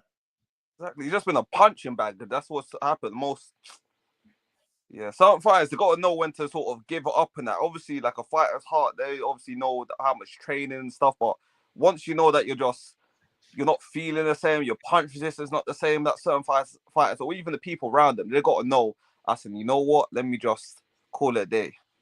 Yeah. So you think it's over? You think it's over though? Oh, it's done, man. It's done. It's done. Okay. Let me ask you this: what about the main event, Kenny Sims versus Oscar Duarte? That was entertaining. I'll be real to you. Like it was like a good chess match. Like overall, I felt like obviously Duarte did the right man won. It was a close fight because obviously Kenny Sims was popping off a few stuff, couple combinations, but it couldn't really hurt him, man. And I feel like Duarte was obviously landing more of the power shots and stuff. Like Yeah. And I felt like Kenneth Sims, he probably should have moved his legs a bit more. Cause I know it was fighting, he was trying to do his little best Terence Crawford impression. Like it was entertaining. Did you think it was like Crawford? Did you think it was like Crawford? Because I feel like I saw that he was doing like he's trying to do the Crawford. I say a C or D level Crawford. That's what I mean. There's levels to it. I ain't gonna lie, because I can see what it was trying to do, but I'm just like, nah, this ain't it. You know, I'm just like, I see it, but I rate it though, because he's someone he can still come back and sort of stuff. It was a tough fight. Obviously, Ryan Garcia's win over him is obviously looking a lot more solid now when you deep it, because Duarte looks like he gives, like what you were saying earlier, anyone in that division he's given problems, because the guy is huge. We don't know if he's taken, but we have to remember it's Robert Do you Garcia. think so? Because I said that, and I said I don't know. I'm not saying he's guilty or nothing, but he just looks a little bigger, and they was on my ass. They didn't like that. Yeah, no, listen, because it's Robert Garcia's gym, I'll give him the benefit of the doubt. If it's Eddie Reynoso's, I'll tell you he's guilty. But no, for me though, I feel like he's gonna be a problem there for sure. Any of the champions, like he's a tough night's work or something. You have to really have that power to really switch him off or something. I don't know if any of the champions really got it. Because even then, I wouldn't even mind seeing this guy match up against Teofimo Lopez or something like that. Like, I wouldn't mind seeing that. Duarte versus Teofimo? Yeah. Oh, I'm not mad at that. That's a good fight, bro. I'm not even mad at that, bro. Exactly. So we'll definitely do bits and stuff. But I'm not gonna lie, it was a bit of a slow weekend for boxing though. Yeah, it was a slow week. It was compared to the last couple weeks. It was a slow week though. I ain't gonna lie, you right. But when I was checking, and I was just thinking to myself, like, Raj, just only these lot two fighting. I just like, it's watchable and that. It's just like it'll bring out something. So like, now hold on, my boy, be the sly one. Have you ever seen the movie 8 Mile with Eminem? Of course, man. That's old school, obviously. Yeah. They said you look like Lotto, the rapper Lotto. What do you think about that? You know what, fam? What can I say? Apparently, the rapper Lotto was getting paid in that film, so I just must sure that I get paid. Like, okay. Talk that shit. Be the sly one. Last but not least, I just want to get your opinion on Crawford Canelo, because obviously that's the biggest fight coming up. Everybody's talking about it. What you think? Oh, Crawford. I'm even flying out there for that, man. Crawford. Oh, you coming out there? Listen, I'm gonna be real to you. The reason Nigga, why we gotta link up if you come out there. Come on, Barrett. We gotta link up. 100%. Put it this way, with Crawford, I'm gonna keep it real. He's not gonna say it himself, but I feel like he's retiring after he fights Canelo. That's what I think. Who these guys are just, you know what? Let the chat just do what they want to do, man. These lot. I ain't gonna lie, they call you Lupin. That's so funny. I just watched the Lupin show on Netflix. That shit is mad. These lot are some joke thing. Oh, did you see that one? Did you see Lupin?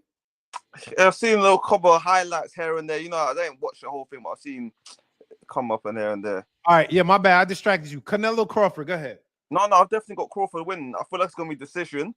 I feel like Crawford could hurt Canelo or something, and I feel like that will surprise people, but he's not gonna stop him. Like that, I can't see. I can't see Canelo sitting on a canvas knocked out or something. But I feel like Crawford's got enough power to make Canelo respect him, and that's all he needs to be able to do. So long Canelo can't just walk him down like the Terminator or something, then Crawford will be able to win this boxing smart or something. So no, I got Crawford winning that, but it's gonna be entertaining fight.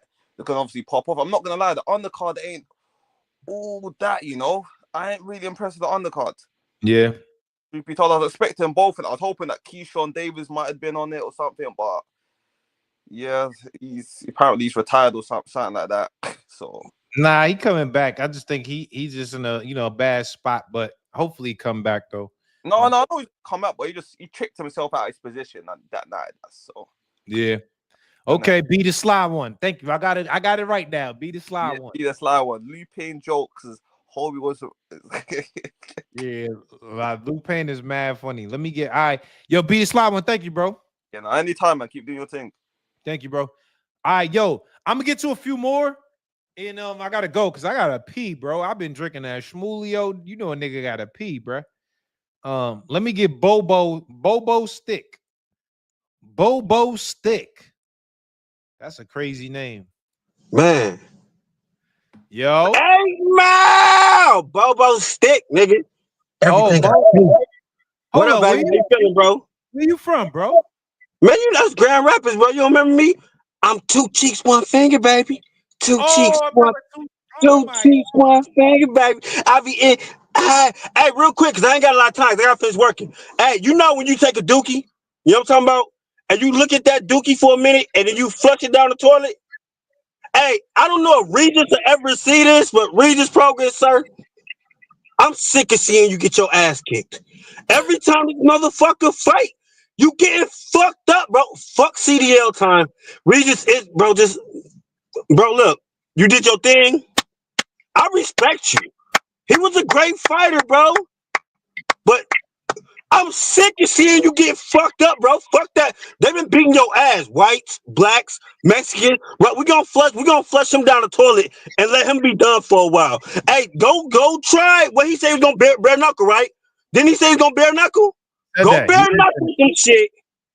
Hey, Regis the one. Remember when I was talking about getting his finger and wiping the boo-boo and getting it on his finger? Regis one of them niggas that do that shit. Hey, he don't understand when. Stop fighting, Regis. You done, bro. You done, motherfucker. Hey, also, can I say Clarissa Shields had a great fight? Because I don't know if I ever got to say that out loud. And, hey, what's Pretty Boy Vargas? What's that boy name? You know what I'm talking about? Oh, Emiliano. Emiliano. Man, that little motherfucker, a monster, bro. I like him. He real. Hey, he real. I can't wait to see what he do in the future, bro. I'm excited. Super. Oh. You think he's a star, right? Emiliano Vargas? He coming. Yeah. I mean, you got to put him in there with somebody real, but you know what I'm saying? With the people that's holding him up right now. Man, that little motherfucker bad, brother. He like a killer, and he a pretty boy at the same time. I like him. I like him a lot. He nasty, right? Yeah, he one of them guys. He one of the next ones up. I like him a lot, bro. I agree. Hey, do you agree? Hey, do you agree that Regis needs to stop fighting? Yo, it's CDL time, bro. CDL time. He's done. Bro, he done. He done. I got slob. Look, it's so I got slob on my cheek, bro. Hey, Regis, bro, his head like I don't. Hey, I gotta go. No. Hey, next time Regis get ready to fight. No, Regis, no. Yo, I'm out, bro.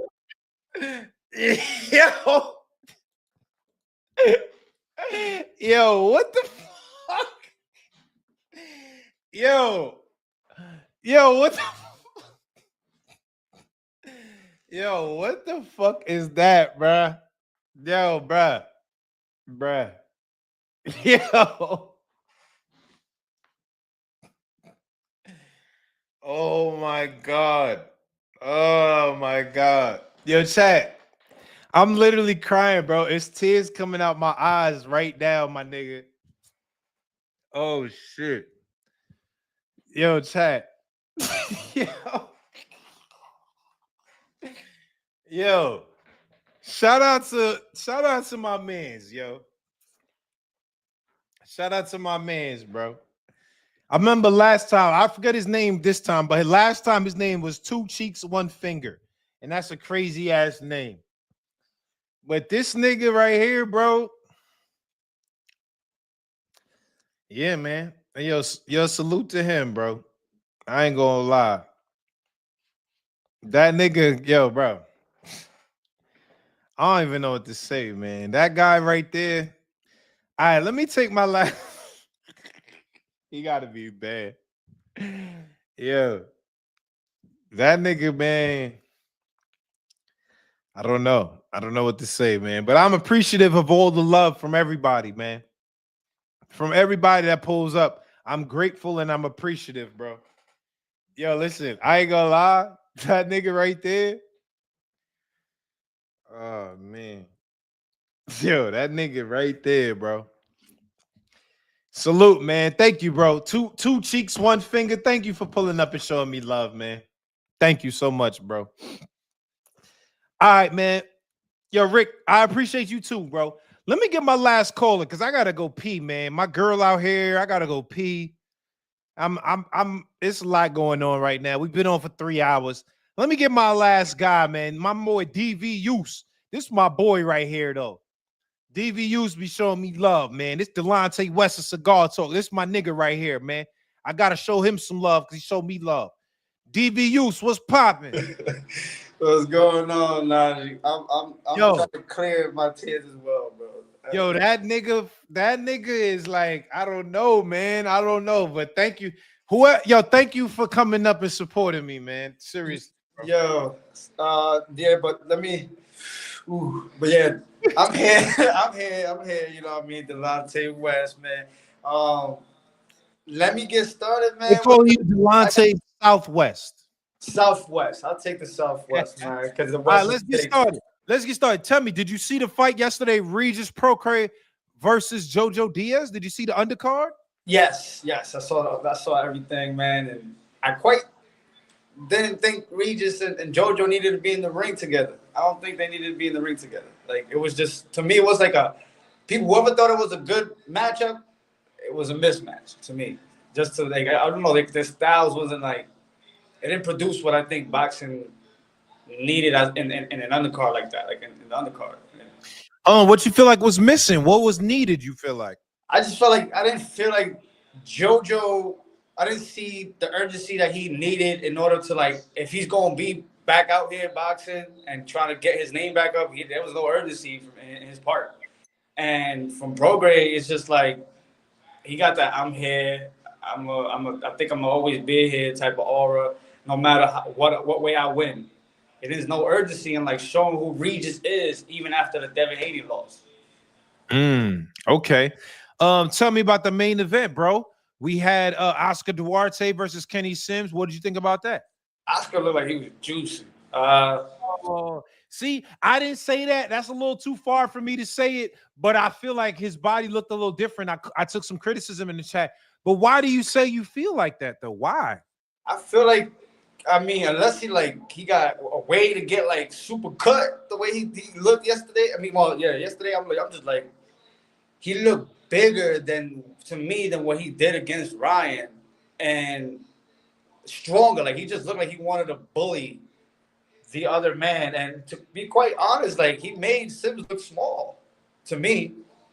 In a way, sometimes he made Sims look small, especially when when Sims was on the ropes. He looked smaller compared to Duarte. That's what I think. I felt like he came in with enough to get the victory. I like that they respected Sims' effort enough to give him a draw. One of the judges gave him a draw. So I feel like they didn't disrespect Sims too much. I feel like Duarte was just, like I said, he looked too big, man. I don't know what he's doing, what his diet is. Hold on. Do you feel like that fight, like both of those guys, where do they go from there? Like, where does Kenny Sims go? Where does Duarte go?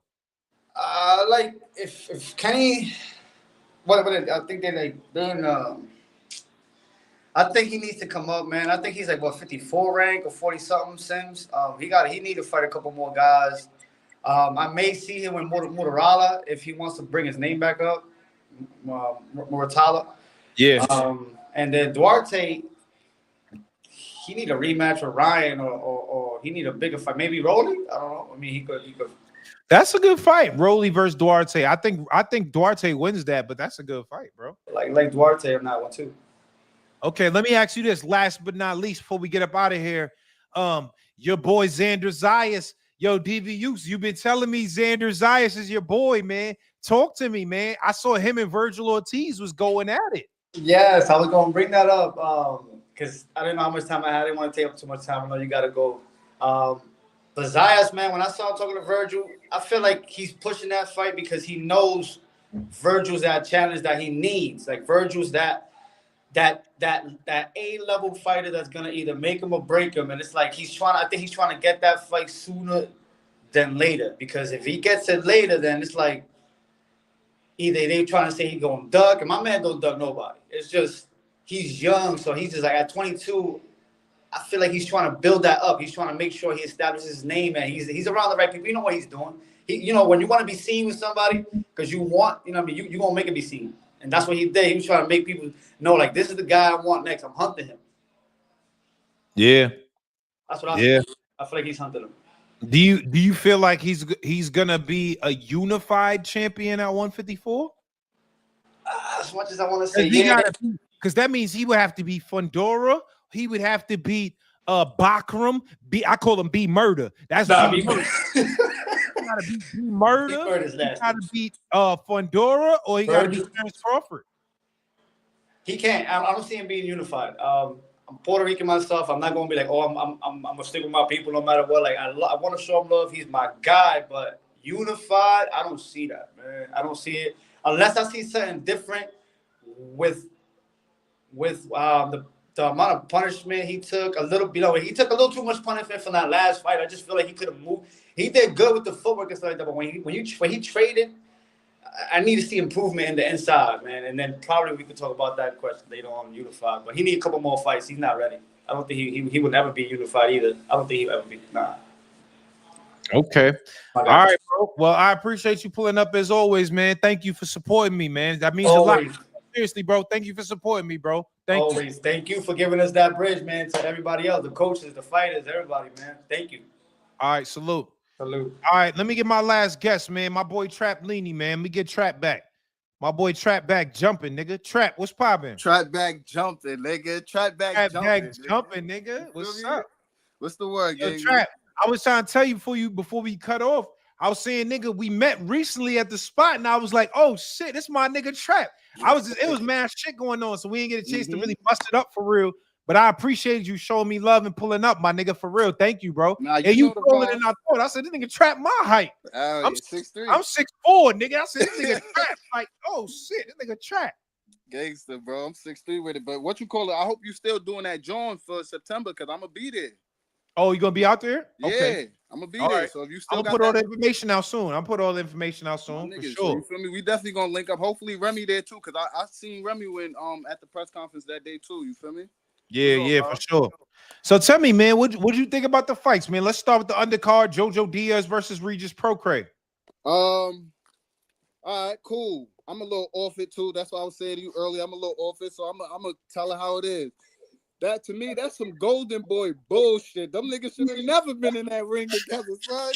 Yo, them niggas should have never been in the ring together. I'm like, JoJo and fucking Regis? And then Regis out here getting noodles in the start of the fight. Like, nah, it was atrocious, gang. Atrocious. I don't even know how they say he won. Fuck it. And then Lulu, talk to Naj, man. They bugging. They talking about JoJo. They asked JoJo how much fingers I got up. He talking about 1 or 2. Nah, that was crazy. I ain't gonna lie. Listen, when that fight happened, because me and my girl was out yesterday. Me and my girl was out hanging out. So I saw bits and pieces of the Regis JoJo. I seen the full interview. I seen the full fight of the Sims and Duarte. But I was watching it, and she showed me the footage today. The nigga said, yo, how many fingers I got up? He was like, 1, 2, 3. That was fucked up, bro. Yo, I swear it was like he was taking his New York State license test, right? Like, no matter what you say, nigga, you gonna pass, nigga. Yeah, that was nasty work. That was nasty work. That nigga couldn't get none of the questions right, bro. That was nasty work. And the rest said, fuck it. He dies, man. Go up. If he dies. You right. All right, so hold on. Let's get to the main event, though, nigga. Kenny versus Oscar Duarte. What was you feeling? How did you think about it? First thing first, man. Shout out to Kenny. I don't know if you're watching. You feel me? But shout out. You did your thing. And a new thing that we got to start doing in boxing, too. We got to stop saying robberies. Close fights, if they go a certain way, it is what it is. You feel me? It is what it is. Thank you. We gotta stop saying robberies. It was a Thank you. great close fight. It didn't go Kenny way. Fuck it. You feel me? And he called for the rematch because he know it was close. Could have went any way. You feel me? Yeah, that's a fact. I agree with you. Who did you have winning though? I had Kenny winning. Shit, I was in the group chat popping it. You feel me? Telling niggas, yo, he whipping his ass. You feel me? But I could see why Duarte landed more power punches. He was the aggressor. I do feel like Kenny started way too fast. He should have just been more patient and boxed and didn't have to stand in there and try to trade with him. Like the last homie was just saying he was showing the little signs of Crawford with it. You feel me? But I feel like he should have just kept moving a little more. Like just put on a clean display of boxing. I had Duarte winning, but I'm not mad if anybody had Kenny up by a round. You know what I'm saying? I'm not mad at that because it was a close fight and there was a lot of swing rounds in that fight. Okay, but I'll say this. The last 2 rounds, though, that's why I say, nah, Duarte, he took it in the bag. You feel me? He sealed the deal. He sealed it. The last 2 rounds, he sealed that shit. He sealed it. So, yeah. Okay, yo, Trap, let me ask you this before we get up out of here. Do you like Sundays at 2 p.m. when I do the live, or should it be later? How do you feel about the time? Listen, man, nobody's bigger than the program, nigga. All right, let these niggas know nobody's bigger than the fucking program. Whatever time you doing it, real ones gonna tap the fuck in, nigga. Yeah, niggas don't ask Drake why you drop every other season. When he drop, you gonna bump. Shut the fuck up. Tune in. Tune the fuck in. Yeah, that's a fact. Now you right, my nigga. Yo, listen, link up with me when you in Vegas for this Crawford shit though. Link up with me. Most definitely, Mud. Appreciate you always sharing your platform, my nigga. Keep doing your Likewise, thing. man. Thank you for supporting me, my nigga, for real, bro. Seriously, that means a lot to me, bro. For real. Thank you, bro. You know the vibes. Safety, gangly. Queens get the money. All right. Yo, man. I really appreciate everybody for pulling up today. This was a super dope episode. We had Gary Russell Jr., Mr. Gary Russell. He pulled up and dropped a lot of gems on us. We had my man Brandon Rhodes. He's the head of OTX Boxing. He dropped a lot of gems on us about the business, about OTX, and it was fire, man. Next week, I got a special guest. Nod's drinking Kool-Aid. Dude's rolling cigarettes. This is crazy. Yeah, Trap did look like he was rolling a cigarette, but nah, I ain't drinking no Kool-Aid, nigga. I ain't drinking no Kool-Aid, nigga. You see what it is, nigga? Don Shmulio. Shmulio. And I put the little ocean spray. Shmulio mixed with the ocean spray, bro. But I appreciate the live today, man. I fuck with y'all niggas. Seriously, man. Thank you very much for supporting me. Thank you very much for showing love. And I'll be back next week. I got some special guests next week. Special guests next week. I'm going to let y'all know right now. My special guest next week, he's going to be a star. He's going to be a star in the sport of boxing. This is my man. This is my young boy. And I'm supporting him. I'm supporting him because I believe in him. And I believe he's going to be one of them niggas. He's going to be one of those guys in the sport of boxing. And I got to bring him up next week to come talk to us, man. I got to bring him up next week to come talk to us, man. Is it Emiliano? It might be. It might be. Is it Zaquin Moses? It might be.